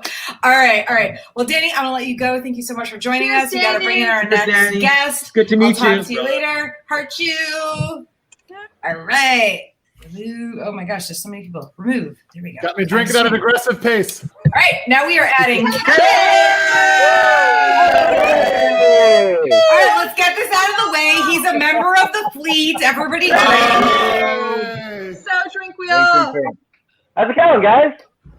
Good. What are you drinking? Good. I am drinking scotch. I'm drinking Glenlivet. Classy gentleman. That's been my go-to drink for the past few weeks. So, I think we need to let's just get this out of the way right now, because we're looking particularly doppelgangery right now. Oh God! It's a little upsetting, to be honest. Evil twin. I don't know how to deal. I thought about that, but you guys. Let your hair down, Kevin. Let your hair down. Don't you open hair? There you go. Okay, so you're long hair. Wait, I have a question. Hey, Kevin, are you aware of the drinking rules? I am not. I assume we're drinking. Oh, there's one right there. Yes. I like how everybody make more drinks. Mentioning the thing we're not supposed to mention. So we've actually missed some of these. Like we haven't actually. There's several of these that we haven't hit. No, we just haven't hit them. Oh, okay. Yeah. So I won't talk about the Dragon Con app. Oh my God! Great. Man. I'm just drinking what everybody else is. It seems like a good rule. It is. So, because I had to scroll back up to look at the stupid rules and I lost my place. How long have you been attending Dragon Con, Kevin? So I've been there, I think we said 2008. I was asking Britt earlier, and I think 2008 was the first year we went, and we've basically been every single year since. So, except, it's been 12 years, I guess. So, yeah, we were there when you could still get on the 10th floor. Oh yeah, same. I don't think the 10th floor thing ended until like a few years ago. But don't say whose fault it is. My God. All right, so Kevin, what do you usually do at Dragon Con? We talked about this on Facebook. you don't vend or anything at Dragon Con, but you are a convention artist. You vend at other conventions. And you said that last year at Dragon Con, you cosplayed Bob Ross and painted a painting in the Hyatt lobby, maybe? Yeah, so I do paintings, and they usually have a geek theme to them. I started off doing Happy Little TARDIS paintings, which was essentially taking Bob Ross style landscapes and putting a TARDIS in each one. And it worked out pretty well, and I started going to conventions and selling them there. And, I sell prints, I sell originals, that kind of thing. I've not vended at Dragon Con because that's my fun convention. That's the one I go to play at, and I don't really want to spend all day, every day at the vendor show or at the artist alley and that kind of thing. But the past couple of years, I've actually cosplayed as Bob Ross. And while there's usually a lot of people that do that, quite a few, I actually take my canvas and paints and set up at one of the hotels and actually do a live painting. And it takes me a couple hours to do a landscape, and it's really fun because literally every 30 seconds somebody will come up and be like, "Oh, look, he looks like he's actually painting," and it's so I get to talk to everybody and do that, and it's a lot of fun. Last year I painted. I enjoyed what I was doing, and I'd actually planned a little bit beforehand. And so when I finished the painting last year, I actually gave it to the Dragon Con charity folks, and they raffled it off in their charity for $450. Awesome! Wow! So I got to help raise money for, and I forget what charity they were doing last year. I think it changes every year. But I got to help raise money for their charity, and so that was a really cool thing, and I got to have fun doing it. So. Well, and speaking of the Dragon Con charity, not to like interrupt or anything, but it was supposed to be Big Brothers Big Sisters of Atlanta this year, and they are moving that entirely to next year because they want them to have the full. I mean, let's be honest. Like, I don't know if you guys have this at the tracks that you go to or whatever, but like I've been to so many tracks where they like really push. They're like, donate to the charity, because like there's like a competition between the tracks, like who can donate the most money. So yeah, they're they're very Brittany's comment. Did we all see this? Yeah. Brittany is Kevin's wife, and she says the twins like blondes, which is hilarious because Dean actually doesn't like blondes, and also I'm not blonde right now. Tara is the first. Tara is actually the first blonde I've ever dated. That's true. She broke my my streak. I don't know what to call that. I did because I'm so awesome. That's the word for it. oh man. All right. So Kevin, what are you doing next weekend to make it seem more like Dragon Con weekend? Well, we haven't really discussed all that much. We've been in like quarantine and isolation for a couple of weeks, and so we've not been looking past the immediate future. But as it stands right now, we actually have just a ton of Marriott carpet that we've started cutting down this weekend. I saw that, yes. And so, and Brittany is she grabbed it when they took it up and dumped it, and so she grabbed a whole just stack of it, and she's been starting to cut it down. And so we'll probably be doing that this weekend and next weekend, and that'll probably be the close. That and drinking will probably be the closest thing we do. You mean like this? Looking at all the Facebook memories. Oh God, yeah. I'm about to turn off my Facebook memories because, like, I feel like I wasn't getting sad about it, but now I kind of am. So. All right. Are you sad? See, I'm not sad about the event so much because I don't even go to panels or anything. I'm sad that I don't get to see my friends. Right. I think that's what everybody agrees with that. Because like I've questioned the last several years, why am I even buying a pass? Because I don't go to Dragon Con events. I just hang out with. You got to get in the hotel. Yeah, that's it. Yeah, that's really it. Yeah, you're paying for hotel access. Yeah, we didn't even buy a pass for 2020. Like for this year, we didn't even buy and so they were talking, and I had friends talking about, are they going to roll the pass over and stuff, and I was like, oh, you know what, we forgot to buy ours. because we have our hotel room that got rolled over. I was, but we didn't have to worry about the passes because we neglected to buy them in the first place. So There you go. Your wife is almost describing like- her dumpster diving activities in the chat. Yeah. So I actually I had a piece of Marriott carpet that was given to me as a gift. It has since been lost to the annals of time. I'm not going to discuss how, but at some point before it was lost to the annals of time, it was left on a floor where something leaked and it got wet. And it That's very appropriate. Let's face it; those are not the only fluids that have faced that carpet. got really gross. Like it got really gross. Like things were like it was like because once it got wet, it was like the things that were in it like seeped out, and it was like Still sounds like Marriott carpet. Yeah, exactly. So here's the thing with this carpet is this was what 5-6 years ago when they pulled it up and replaced it. 5 years ago, yeah. And so Brittany went and literally filled up the back of our SUV with just sheets of carpet that still had the padding on them, were dirty, hadn't been cut down, anything like that. And they have been sitting in our garage ever since. We haven't had a chance to get to it between pregnancies and kids and everything else. Just never gotten around to it. So we got so we're sitting here and we sold our house this, a couple months ago, and we had to move. And I'm sitting here looking at all of this carpet, and I'm just like, I am literally just dragging carpet from one garage to another garage, and it's just going to fit in another garage. 5 years? And yeah, it's been a long time. We've been dealing with the stain carpet for a while. Yeah. So it's just been sitting there, and I was just like, we got to do something with it, but it's just we've never had the time to be able to sit down and now we don't have the room to put it anywhere, so it's in the middle of the garage. So it's like, all right, well, we're gonna, cut it up and try to get rid of it.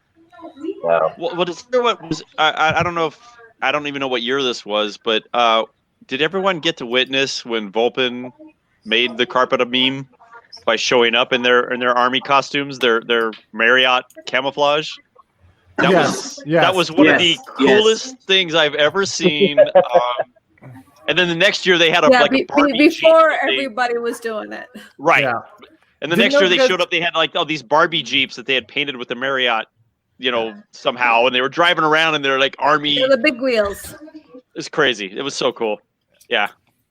Didn't some of the original guys get a cease and desist for doing stuff with the pattern? Well, they were trying to. They were selling the pattern on. Oh my God, what's that fabric? Spoonflower.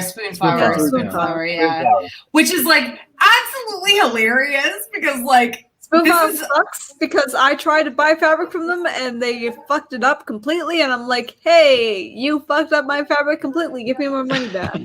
So fuck Spoonflower. I've only ordered from them once, and I actually had a good experience, but they're they're so expensive though. They're so expensive. There was one year we were talking about doing Marriott carpet rompers. It was that year. Yes, it was the year after the Marriott carpet disappeared, and we were like, "Yeah, let's do Marriott carpet rompers." And then it was like, "Fuck no, this would cost us $32 a yard for this shitty and fabric." Hey, for one romper. That is but a pittance for a legacy. Oh God! The legacy hotel room. Hold on, everybody, take a drink, please. Well, Andrew, you'll appreciate this. So the year I did I did the bunnies, the Game of Thrones bunnies. Yeah. So I was trying to, I had to do the red robe. Somehow it was just how do you make black pajamas into something that's Littlefinger-ish, right? So I ordered. So from Spoonflower, I ordered. Anyway, I took the mock. What is the bird? I'm Mockingbird. Mockingbird is a mockingbird. It's not Mockingjay. It's not Hunger Games. It's not a Mockingjay. No, definitely not. Anyway, so my pajamas, my black pajamas, my heft pajamas have the Littlefinger, the house symbol, all over it that I got from Spoonflower. I had to make pajamas. I'm here for it. So I also had a good experience with them. Oh, you always do. Okay. Cheers. Finger in. To be fair, and cheers to Justin. To be fair, they did give me a credit. No, not a refund, a credit. Because they screwed up my fabric so badly, they gave me a credit for more fabric. Have you availed yourself of that credit? I still have that credit from like 5 years ago. Because, like, what are you going to use it on? Because their fabric's so expensive. The only time I bought from them, it was the butterfly fabric that I made my Effie Hunger Games bunny hutch outfit from. Oh, yeah, I remember that. The suck it in. Yeah, wait. remember that.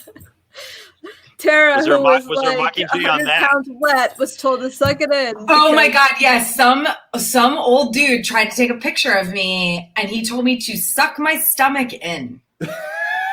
Sorry. Wow. Sorry. Wow. Also, yeah.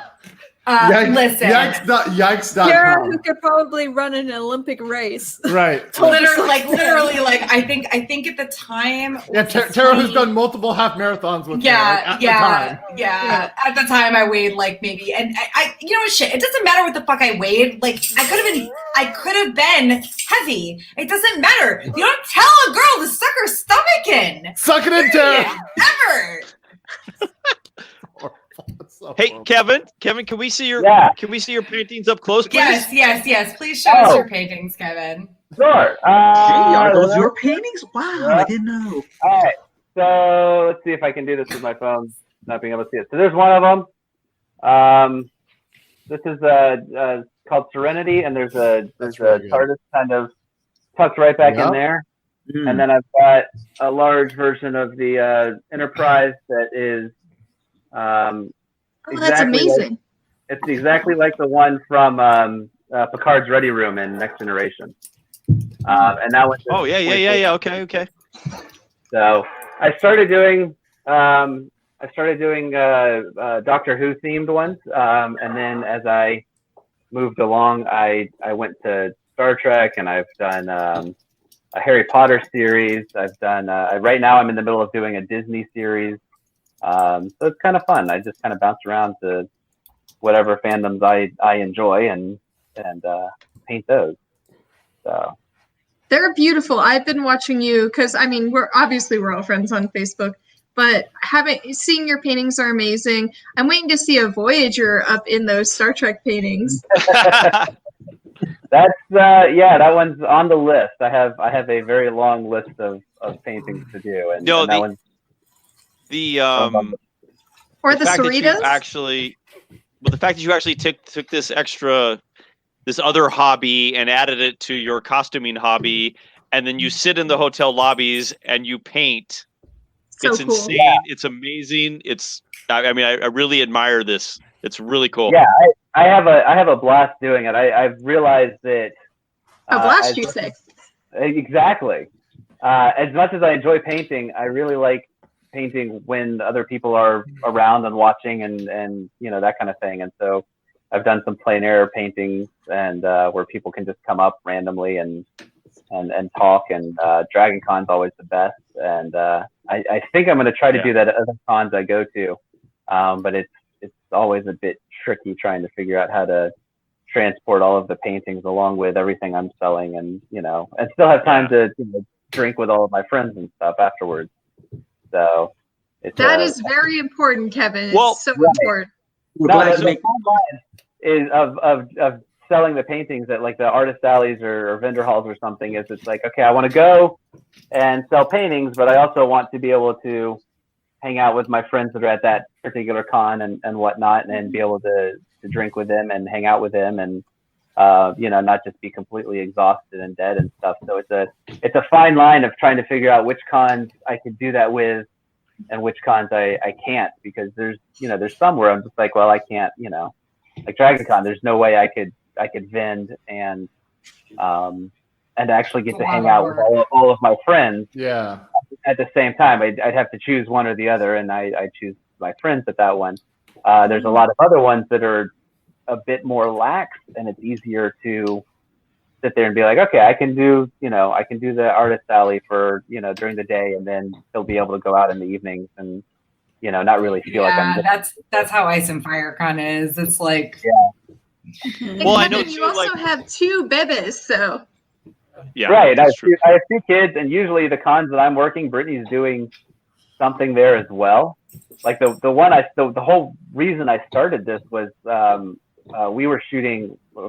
My wife's a photographer, and I assist her, and we've been shooting Garrett's convention called Cyphacon in Lake Charles, Louisiana, and it's a great convention, and we were shooting that for years. And when I started doing my paintings, I was like, hey, how much is a booth? And so I, just randomly grabbed a booth, and I had like 5 paintings that I'd done at that point, and I made prints of them, and I think I sold like a couple $100, but it was enough to cover the booth, and we were already going to be there anyway, but it was enough to give me motivation to say, okay, I can keep doing this at other cons kind of deal. But it was, it was like, okay, I can do this, but I still have to be able to hang out with Garrett and all my friends that are at that convention, and be able to do that as well. So. Well, I know like Dan Kim at Dragon, we've been doing a sci-fi hero dinner for years and years, and some of the people that help him run his booth, they end up being late because DragonCon has extended the hours of the vendors hall, and if you abandon your table, you'll lose it. Yeah, and it's like, and that's incredibly unfair, But so even for a few hours, so somebody has to be there the entire time the vendor hall is open. Yeah. And so it comes down to picking and choosing who's going to have to be stuck while we're out doing fun things. And, so yeah, I get it. Like, exactly. Yeah. I don't want to be, because I don't. There's a good question for you, Kevin, in the comments. Someone's asking if you've ever done a time lapse on your DC paintings. That'd be super cool. Yeah. I have not on the DragonCon paintings just because there's so much for me to be focusing on just having my fear I've done that twice, and every time I do that, my fear is that I'm going to drop my palette and get oil paints all over the floor of the whatever hotel I'm in, because they don't come up very easily, and so that's all. So I'm always concerned with somebody knocking things or my brushes or anything like that. So I haven't really messed with cameras. During the pandemic, and while we've been in quarantine, I've done a round of drink of pandemic quarantine. We have to finish our drink. Shit, we have to. That's strike 3. No, Oh my God. I can't my drink. I can't do that. Sorry. It's too much. You can do it, Ashley. I'm going to finish a different drink. Wait. Kevin didn't know the rules. Kevin didn't know the rules, so we can maybe make an exception. Wait, he's a panelist. The law does not allow you to defy the law. I will take a large gulp. I will not drink this whole thing because that would have been strike 3. Three, But it's very on brand. he admitted from the start he didn't know the drinking rules, so I feel like I never saw the drinking rule, so I'm just drinking when everybody else does. Okay, second large gulp to make you all happy. Okay, I'm satisfied. But I'm not finishing this because the law is satisfied. I will never be satisfied. Wait, is there Hamilton rules? We should add Hamilton. He's wearing a Hamilton outfit, so I felt good about it. Oh God! Red flag. Kevin, it's so good to see you. I thought this whole thing where you've started painting, because it's happened over the last few years, and we've been friends for a long time through our group. And it's cool to see people sort of evolving and coming up with new hobbies and mixing them with all of our nerdy love. And you've moved houses, you've had 2 kids, and you're still doing it. And I think that's amazing because some days I'm like, did I put on pants? Should I take a shower? So I think that's pretty cool. The great thing is I don't have to have pants on to be painting, so it works out well. True. Very true. Naked painting. Yeah, Is there? well, my OnlyFans. No, Is there some painting is there some I don't even know how to ask this question exactly. Is there some some level, some type of painting? Like, is there an end game? Like, do you want to get to some point where there's some painting you want to do that you don't feel like you're quite skilled enough to do yet, that like it's going to be your masterpiece, your journeyman piece? You know what I mean? Like, are you working towards something? Kind of. There was a sale about probably it was probably last winter, and I bought like a 3 foot by 4 foot canvas, like this massive canvas, and it's been sitting in a closet ever since because I'm like, all right, I got to paint something on that, but I'm not sure I'm quite there yet. And it's the size that's intimidating more than the subject matter. Sure. But I mean, there's a lot of, like, I've got an entire list of different things. It was always, it's fun when there's conventions lined up because then that kind of gives you something to, like, something specific to paint. Like right now I'm like, oh, I could paint whatever I want to. And, you know, sometimes it's nerdy, sometimes it's not, and that kind of thing. But, you know, I mean, like if there's a Harry Potter convention coming up, I know, okay, I'm going to be focusing on a couple Harry Potter paintings. Or if there's a Star Trek convention that I'm going to, I'm going to be focusing on, you know, some more Star Trek pieces, or at least some space related pieces and that kind of thing. So the different conventions that I've been at usually give me a kind of a leaping off point. I actually started the Disney series that I'm doing because I was supposed to go to MegaCon this year, and I was like, oh, those should go really well in Florida, MegaCon. And so I've got several of those now, but you know, obviously that'll wait until next year. So, but when it's up to me, it's usually sometimes when it's up to me, sometimes it's, you know, sometimes they're the geek things, and other times it's just kind of whatever I want. Sometimes it's just more of a vague, you know, kind of fantasy sci-fi theme to it. So, are you taking commissions, Kevin? I am. I actually just finished the commission of a cow in a spacesuit in space shooting lasers. That's awesome. That's so awesome. You have it there because I need to see that. Yes, no, please.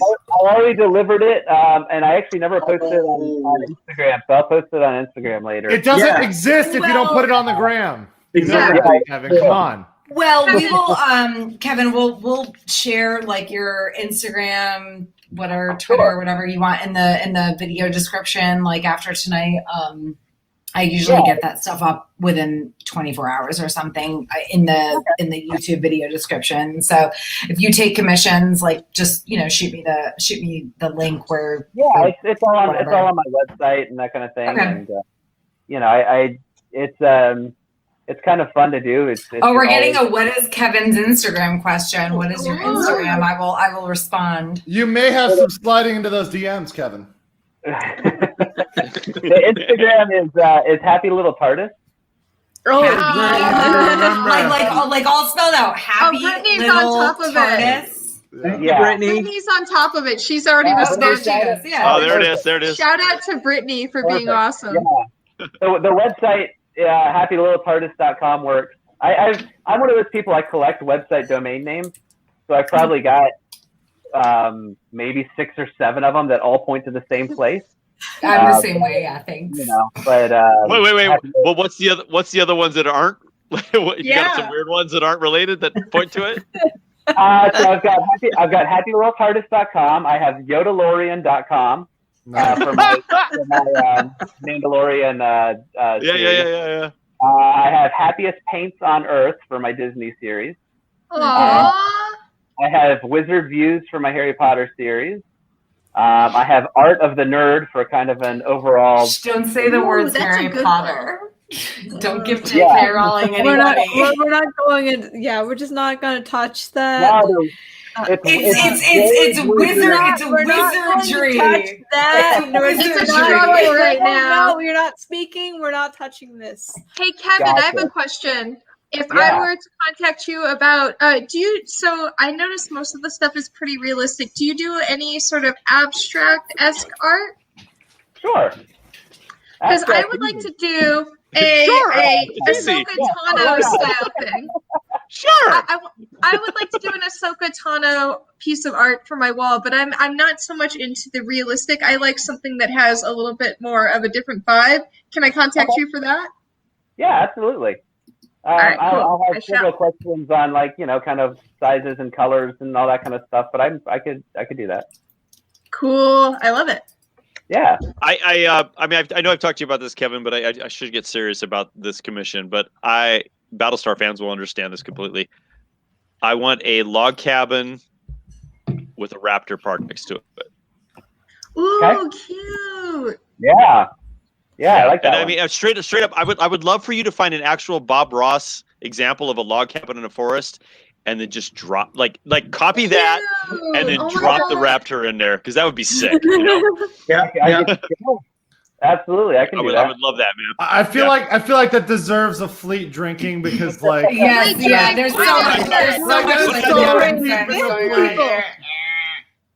Hey Kevin, tell everybody what your call sign is. I have no idea at this point. What? I don't remember what mine is either. What's mine? All right. So my we did your call sign. I remember that. Yeah. It was recently, and I don't even remember it.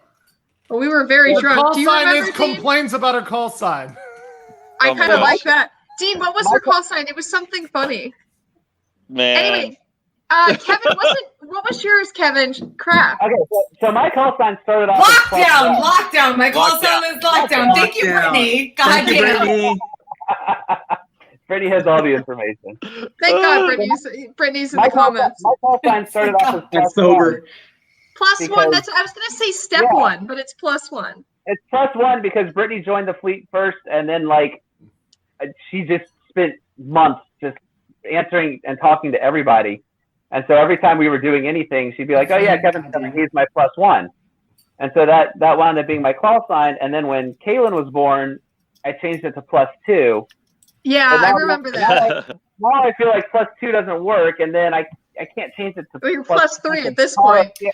Yeah, Cara was born, so now is it +3, or do I go back to plus? And honestly, I don't use the boards anyway. So I feel like it's too long. But if Ashley had a call sign, it would be Hand of the Queen, and if Andrew had a call sign, it would be Master of Law.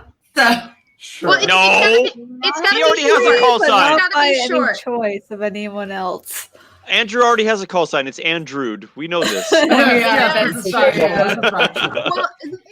thing is, it's funny how in Fleet some people, and I know I said it, some people they're really known for their call signs, and some people you just know them by the regular names, there's no rhyme or reason why. But like Kevin, I feel like we all know you have a call sign, but for some reason everyone knows you by your name. But like I could be across the entire damn convention, I hear like boss, and I'm like, but it depends. I never used my call sign. Like I would always. I mean, I'm always it's easier for just Kevin. So, well, there's also sometimes it's like old schoolers too. I think the old schoolers were more because it was like more of like a deep dive then, and anyone who's a little newer, because like Carlos, we all call you Carlos. Drafter's an awesome call sign, but for the most side, you're Carlos. Yeah, but Kevin also, given that you have the Enterprise over your shoulder there is the Crusher connection. Maybe we should explore. Crusher. Oh, that's a good call sign. Well, because it's funny though, because people say that we're doppelgangers, and I definitely see it. But he resembles Wesley Crusher, where I definitely do not, and that's really funny. I have stories about that. So I actually cosplayed at Dragon Con. I cosplayed as Will Wheaton. And this was many years ago, and I actually made he had an Infinity shirt at the time where it was like him doing a pose and it was on his shirt and then he was wearing the shirt, and I saw that. I cosplayed, I made the shirt and I took off my glasses and I was Will Wheaton, and I literally was like, we were at dinner somewhere and somebody ran up to me, like random girl comes running up to me to give me a hug. And like pulls back. I know, right? But pulls back at the very last second, and it's like, "Oh, I'm so sorry. I thought you were Will Wheaton." And I was like, "Oh." Yes. I was like, "Well, that's weird." And I'm like, "No, I know." She was like, "I know him. I thought he had just decided to show up at Dragon Con." I was like, "Okay, cool." I thought nothing of it. And I checked Twitter later that night, and there's an entire thread between this girl and Will Wheaton talking about how she almost hugged a random stranger because I was cosplaying as Will, and he was going back and so it was That's great. Yeah, and then I wore it. I wore the costume to MomoCon. Like I did that at MomoCon one year, and I actually had security guys following me around because they thought that I was actually Will Wheaton, and I had showed up to MomoCon and hadn't told them. And everybody, like literally, my wife was a guest handler at the time, so like she had a radio, and it managed to get all the way up to the very like top level of the convention. Oh my God. Because everybody was completely worried that Will Wheaton was wandering around MomoCon without security and just by himself. And I may have had a few drinks, and when the security asked me if I was Will Wheaton, I may have been a bit Yes. vague. Okay. All right. So it is 9:50. I usually don't like to let these go more than 2 hours and 15 minutes, and that's even stretching it.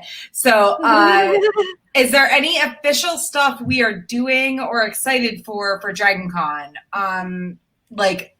I don't know if anybody else is on any panels or anything, like other than Andrew, but like there's a pre-recorded panel that I did about warrior women in high fantasy.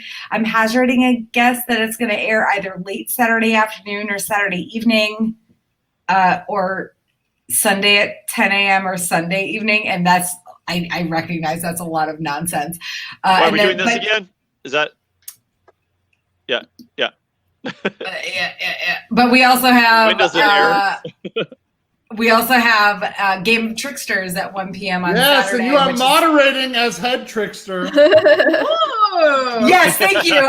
They were like, do we need moderate? Or Jen, the head of the high fantasy track, was like, who wants to moderate this panel? I was like, I mean, I can do it. Like, I've moderated literally every Game of Thrones panel for the past couple of years. And Andrew's like, yeah, Tara's super tricksy. She should moderate it. And I was like, Yeah, she should handle the circus of craziness. Yes. Yes. So I'm moderating that. I have no idea what we're going to talk about. I mean, I don't know though. I think Andrew has a lot more Loki in him. Like, Andrew He wants no responsibility. Exactly. You know, real quick, real short story. Back in the day, in the like 2000 to 2010 game, when Dean and I used to work for a company that we shall not name, where we worked really hard. No, please don't. And I remember I got asked about, I think it was 2 or 3 years in a row, to moderate the like fan Battlestar Galactica panel, and I did. And you know, this is in my early 20s, and so I was like, all right, cool. And this was, I think, remember when Callie got blown out of the airlock? So I was like, I'm gonna make a drink this year, because I had the bottle that Colonel Ty had. Like, someone made reproductions in our group, so I had the actual bottle, and I mixed up this drink, and it's like this beautiful blue drink in this bottle.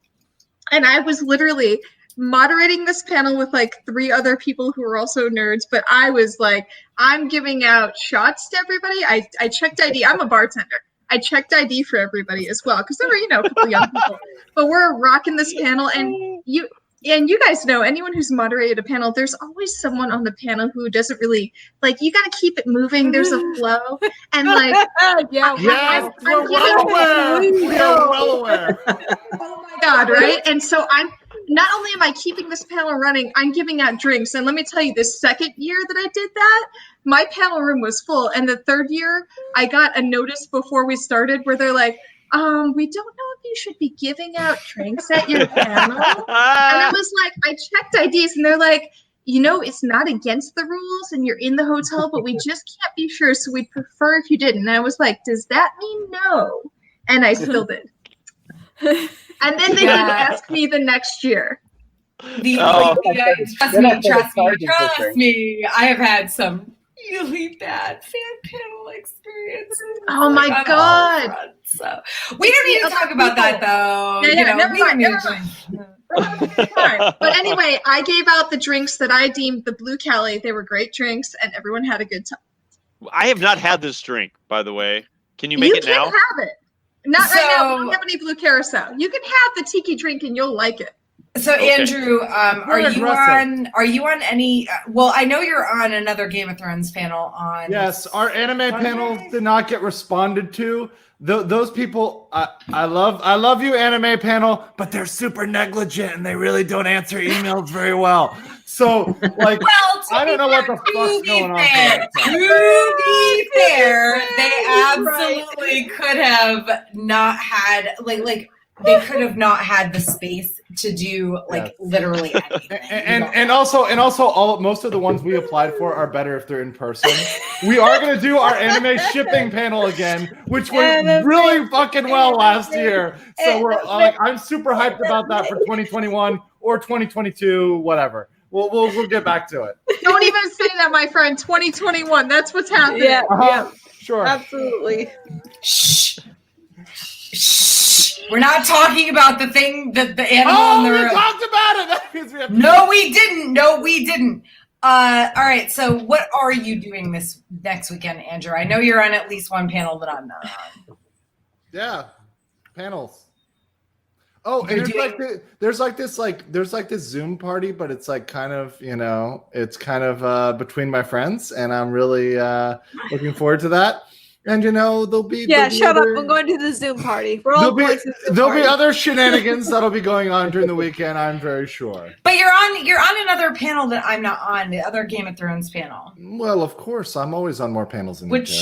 That's simple fact. Yeah, because I'm lazy.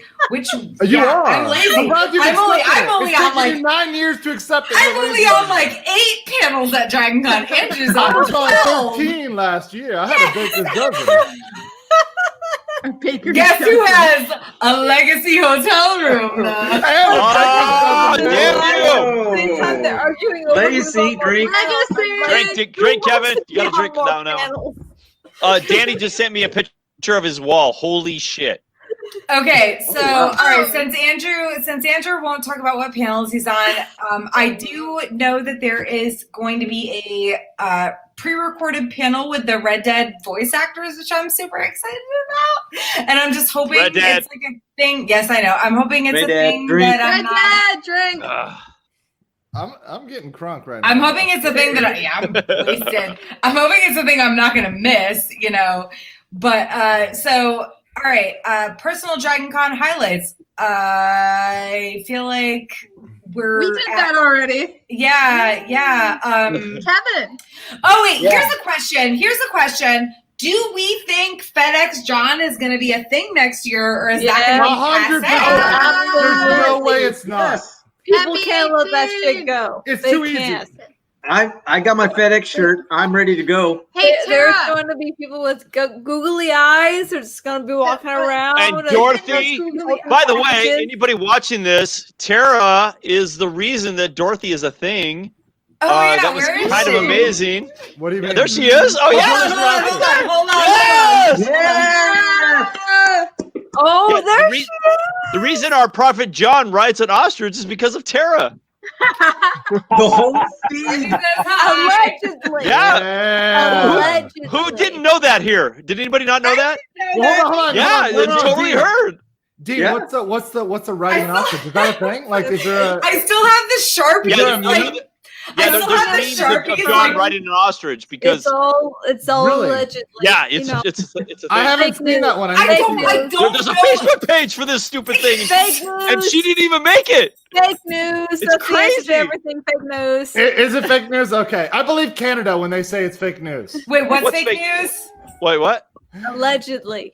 Allegedly. Okay. Allegedly, Dorothy is fake news. Wait. I don't know. Listen, like I did not make a Facebook page for this stupid ostrich. This was part of.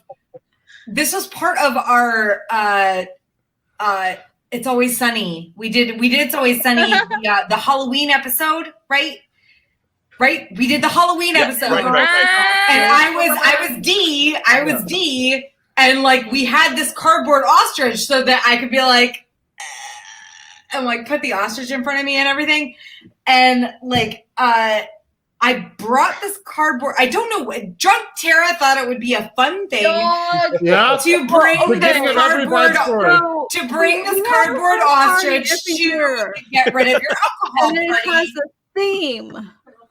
Yes. our theme for 1 year was Always Sunny. So That in last year was always sunny. we decided like, hey, our next year should be Letterkenny, because also ostrich. We've already bought the ostrich, so you know. But I mean, Wait, stop! it became. Stop. Oh God damn it, dog!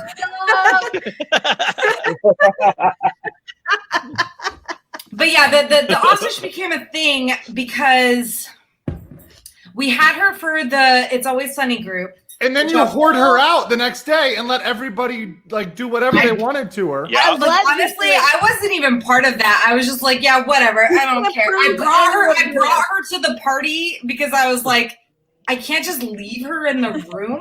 You know, like she'll be lonely. And What? Listen, whatever. Allegedly, she was lonely. She would have been lonely in the room. Like she would have been, and she wasn't lonely. And there's still Sharpies. There's literally still Sharpies attached to this stupid ostrich. Like the same Sharpies that all these people wrote things with. Like Yeah. I saw some of that because we went to the basement of the hotel. Hilton. It's the basement of the Hilton leftover alcohol party. There were people signing it left and right. You got some. Oh, dude, there's a comic artist, like a Spider-Man comic book artist, drew Spider-Man on it and signed it. I'm not getting rid of this shit. This is in my guest room forever. So anybody who comes and Permanently tainted by my ties and regret. Gets to just view this. So to go with my shirt though, I've already looked this up. There are inflatable like writing on ostrich costume things that I'm definitely going to have if we finally get back to Atlanta for the event. We will. Yes. One day we will. Yes, We will. One day in 2025. Jesus Christ, Andrew. It's going to be crazy. All right, so we're gonna wrap this up.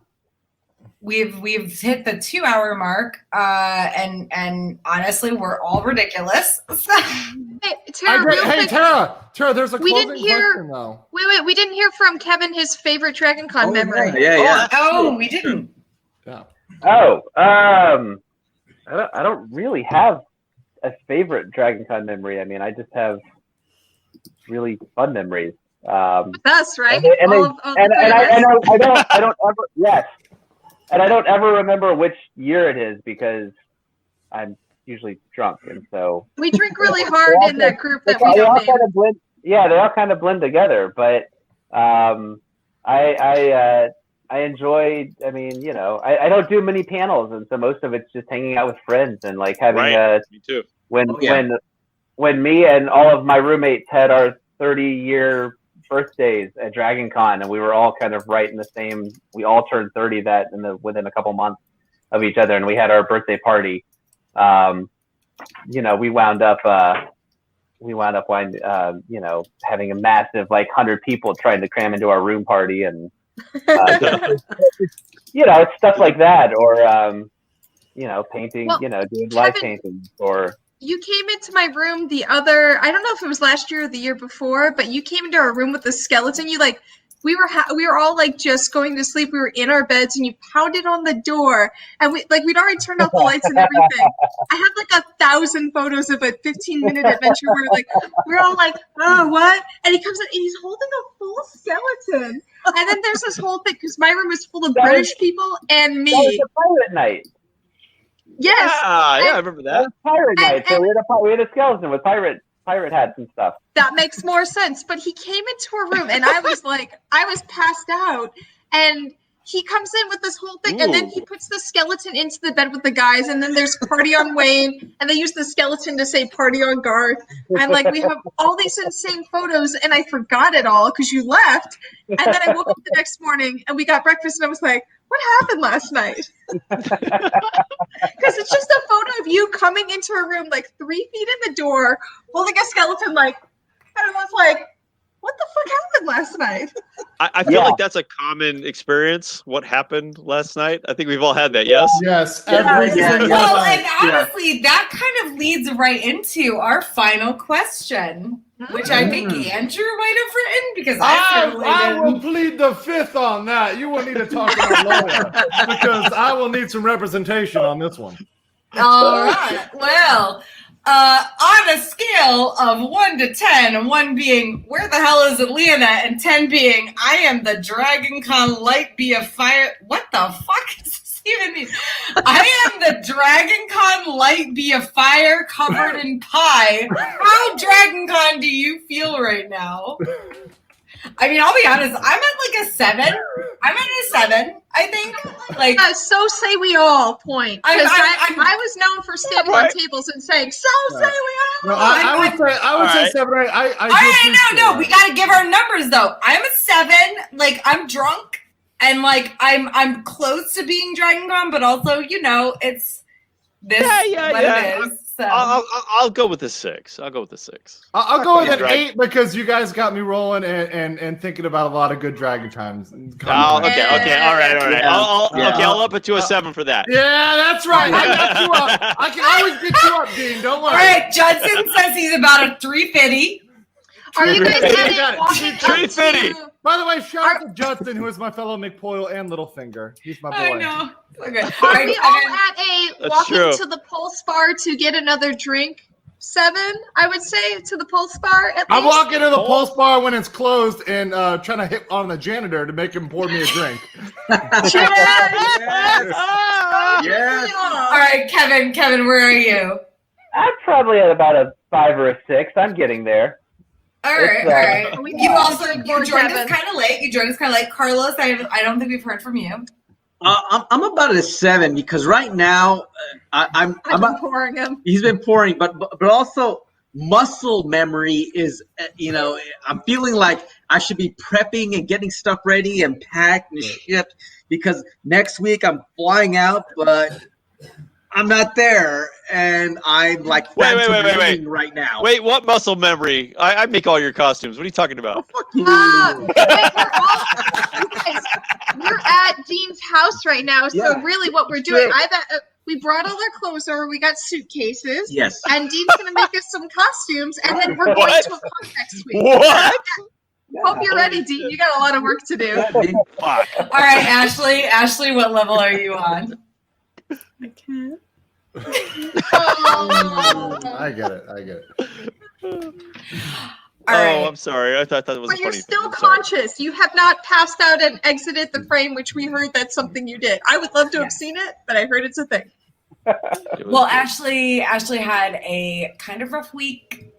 So we're gonna cheers to her guild member, right? Tell us about your guild member. Tell us about your guild member. I'm sorry. No, it's okay. It's okay. Be emotional. It's okay.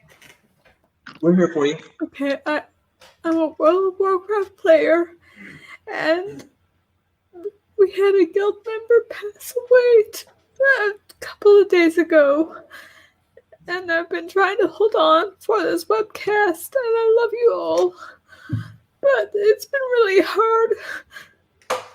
But like, I just want to say, internet friends are really friends. Like, it's like, I feel like people think that, people you make friends with online are not real friends, but they are. They're people that become part of your family. And I just found out this morning that a friend that I was talking to just a day ago had passed away. So I'm sorry. You don't have to be sorry. That's all good. We all agree with that, Ashley. You're right. Like I came on here to be, I needed this distraction, and I thank you all for being this, and I've been trying to be happy.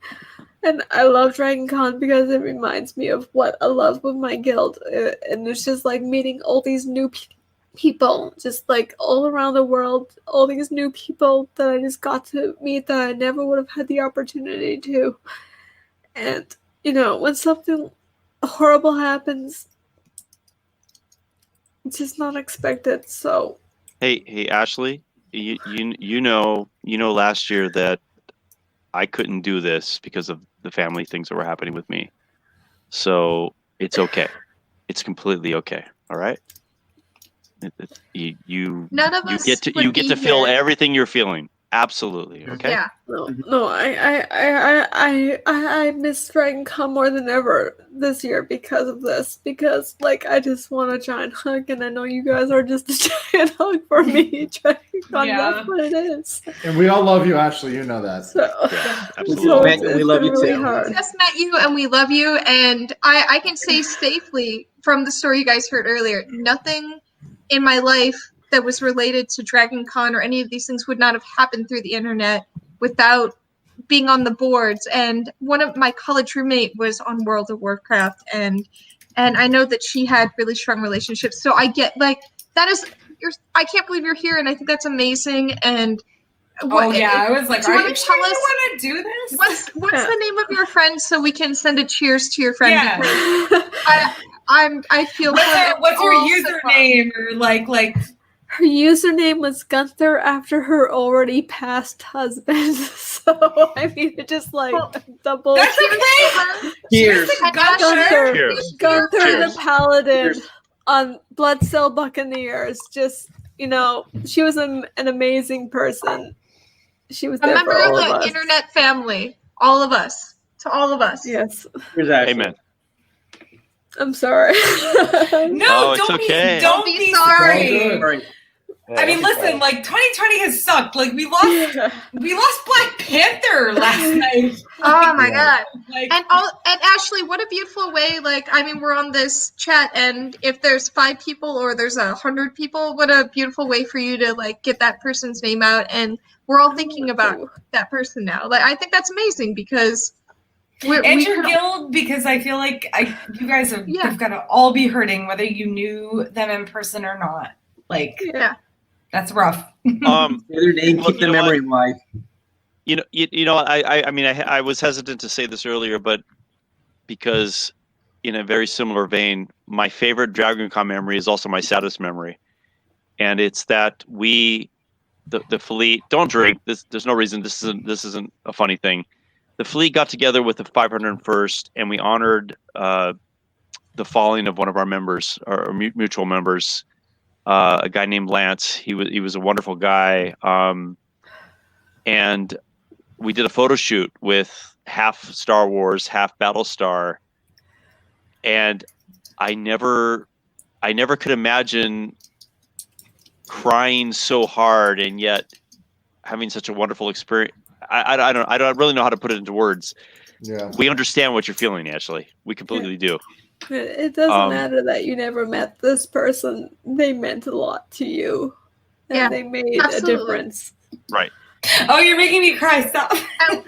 Honestly, Ashley, I'm glad we can help share that with you. And now that you've shared it with us, that person's alive in our memory too. We all care about, man, I remember losing Lance, this person in our group. So everyone who is part of the Dragon Con family will always be part of the Dragon Con family. And the more we talk about them, the more they live with us. Thank you. Please share the memory when you can. Yeah. Mm-hmm. And by the way, let's also talk about very briefly, emotions are good. Let's all have them and feel them and talk about them and live them, because it's good for all of us. Well, and let's be honest, all of us are probably pretty sad that Dragon Con can't happen this year. So yeah. But you know what? This is what you're doing, Tara. Putting this all together brings us closer, because I mean, thank you for inviting us, by the way, because I know we didn't know you, or we knew you, but we didn't know Andrew or Ashley, but now we know you guys. Yeah. And at next Dragon Con, I expect us to drink with you. You need to come to all of those parties for the group. We needed the diversity card. We need Carlos as the Mexican and you as the other. What? No, Carlos, you remember? You're really gonna get us pulled right now. I mean, I'm joking because I'm not straight and Aaron's not straight and Ashley's not straight, so it's Also, support your LGBT friends. There's a lot of transphobic garbage going on. Support your bisexual friends and your gay friends and your lesbian friends. Just support everybody and take care of them and vote. And we all love you. Yeah. So 5 people watching this. Yay! Yeah. Please vote. How many people are watching us? Does anybody else have? Do we know? Can you see, Tara? Right now I can. There is 8, but there were a crap ton more like an hour ago. We are ESPN the Ocho. Yeah. This is one of those things that, like 2 days from now, it's gonna get like 300 views for no reason. Listen, anything that's Dragon Con family is worth it. Like, it just gives me the feels to be talking to you guys. And we were both talking as we were driving earlier, and it just we're all seeing our pictures on the feed of Facebook and everything, and just talking to you guys makes me feel so much more in the bubble. And so I really appreciate that. Thank you, Tara, for inviting us to this. Thank you, Tara. Yes. Well, I mean, thank you, poor Kevin is like, I was just supposed to be like on this for 15 minutes, and I've been stuck here for like an hour. An emotional issue with you. Yeah, but at the same time, like Kevin and Brittany both, and your children also. Although I wish I knew them better. Part of our family. They are. They are part. And once again, shout out to Brittany for like running the chat here. This has been great. She's been. You're awesome. I am not surprised at all that she immediately does anybody have like a last minute, sign off thing that they want to do? I have one. I have one. If I may, I want to give a special shout out and cheers to our friend Garrett, who was in the middle of the hurricane in the past, and he's going through a rough time. So if we can, just keep him in our prayers and our thoughts, and hopefully he gets back on his feet quickly. Thoughts and prayers. Yeah. Let's actually just support here in realistic ways. But I just want to reiterate so much to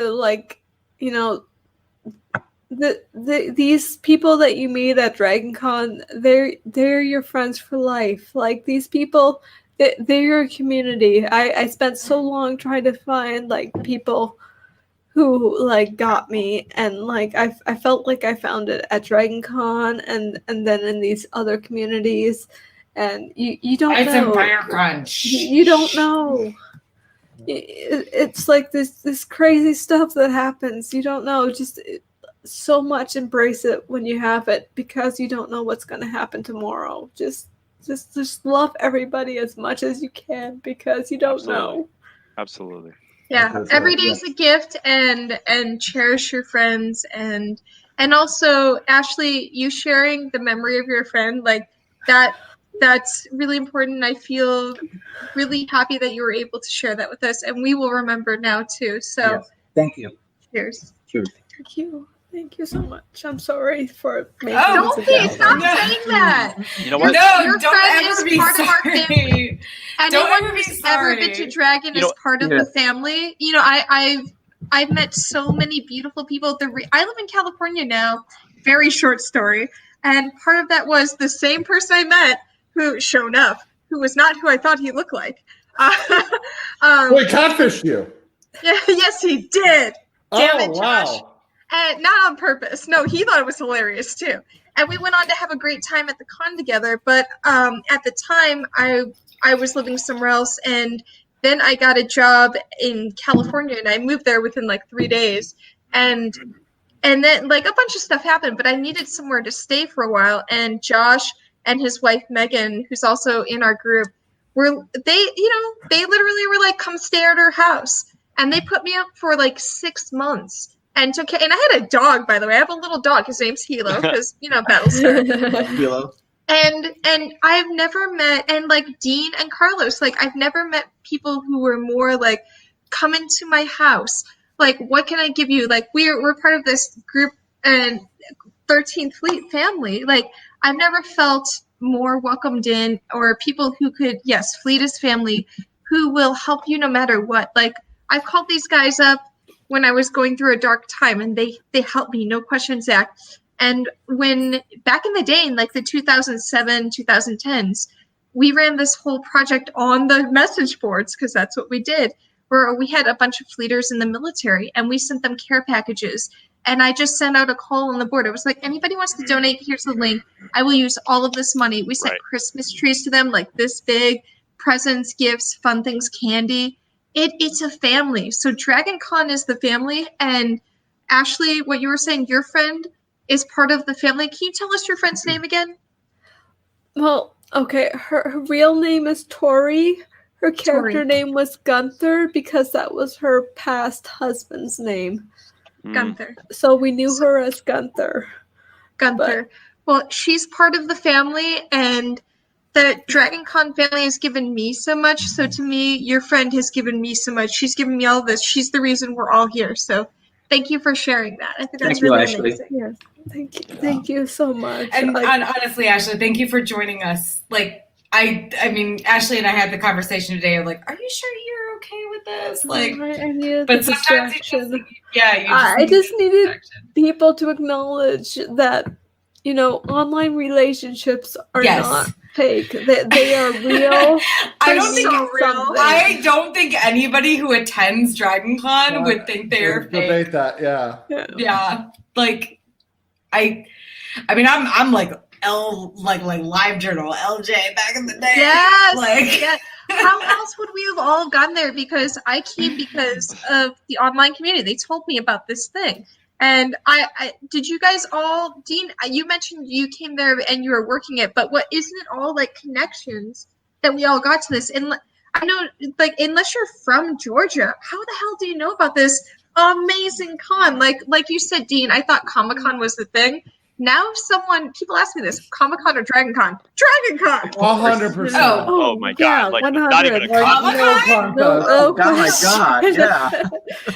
Ashley, well, first of all, my best Comic-Con was with Ashley in 2016. Like, that was a goddamn mess. It was a mess.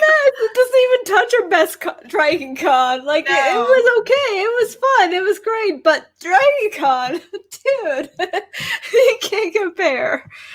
Well, can I say to you guys that I think Thor said it place when he said, DragonCon is not a place, it's a people. Yes. It kind of is, yeah. I agree. Good question from Brittany. How many people have met their significant others at con, getting engaged, gotten married? Totally real. At least, yeah. And I have seen so many proposals at DragonCon. What are you raising your hand for, Dean? Because I met you at a con. No, I met my husband at a con. No, Dragon. Okay, fair enough. At con, but you think about it, because like we were saying, it's not about like this con, it's about these communities, Yeah. And like through these communities, and like that is so important because you're finding people that you really click with. I mean, I'm not going to say that I introduced Ashley and Keith, or that we forced them together like chinchillas. Yeah, where's Keith? Bring Keith back in. Where's this guy, Ashley? Process. Yeah, bring Keith back. People say the U.S. immigration process is easy. It is not. It is not easy to immigrate to the U.S. Oh, Whatever no, it's people horrible. say, it is not. It is one of the hardest processes. I've asked. Like, I have a lot of friends who immigrated to Canada because I'm a Canadian, and they're like, Canada. Immigrating to Canada is so much easier than immigrating to the U.S. No, it is ridiculous. Actually, we're getting Chance. Sucks. We're getting Chance in the chat about showing. We want to see Keith. Yeah, can we see Keith? Where's Keith? Keith.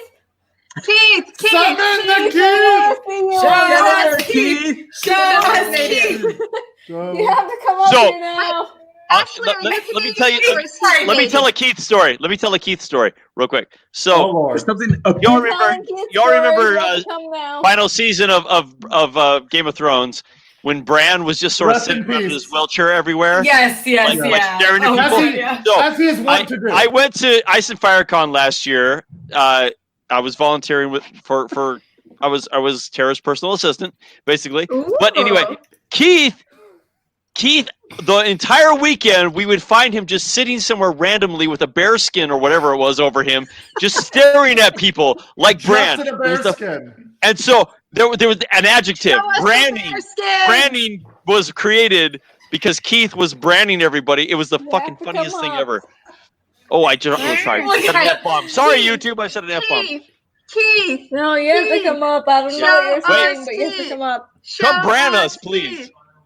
I hear him. I hear him. Tell him to get on camera. Just run up right now, quickly. They're chanting Keith, for you, we just need to see your face. Please get in here. Someone's dying. Jessie Stephens is dying. She needs to see you.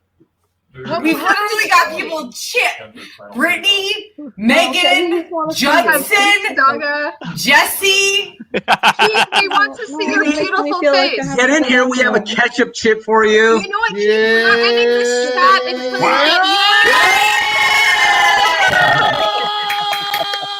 beautiful face of Keith. Look at that hair. He's barely in it. He's like, I don't want to do this. He does this. Keith, we literally have people chanting for you to be on this webcast. Look at that. Nice to meet you. We literally have people chanting for you to be on this webcast. Yes. It's all good. It's all good. It's okay. You don't have to stay, but we love you. Just want to say hi. He's in the call council. Keith's Favorite Dragon Con memory. Oh, there's a cat! Animal! Oh, is it if a cat shows up? Any animal. Or Tara's dogs. I missed something. Ruined everything. We missed you already, Keith. We missed you already. It was good to see you. We love you, Keith. We love you, Keith. I introduced Ashley and Keith at Ice and Fire Con, and then eventually we like shoved them together like they were chinchillas because they clearly liked each other, but we're both super shy. Totally And then they got married! And I was in their wedding. And we played putt putt. No, Bye, know Keith. it takes a lot of work. Bye, Keith. Oh, it's Brittany. It's Brittany. Brittany says bye, Keith. Bye, Keith. All right, so I think we need to end this because it's been really long and it's gotten really weird at the end here. I'm sorry. I apologize. No, it is not your fault. Ashley, it is not your fault. We love you. It was us like We have to deal with it, but you know what? Dragon Con brings so many people together, and we need to embrace those people, and we need to love those people because they might not be there tomorrow. Yes, and they're the best people. Yes. Dragon Con is not a place; it's a people, and it's all of us. Yeah, that's very good. Cheers. All right. All right. That's a good one. note. Well, thank you guys so much for joining us. That is a good note to end on. Cheers. Dragon Con. Cheers. Dragon Con. Dragon Con. Love you. Love you all. Thank you for listening to Tara Lynne's A Geek Saga podcast. If you like what you heard, please check out my website, ageeksaga.com, or consider supporting me on Patreon at patreon.com/ageeksaga.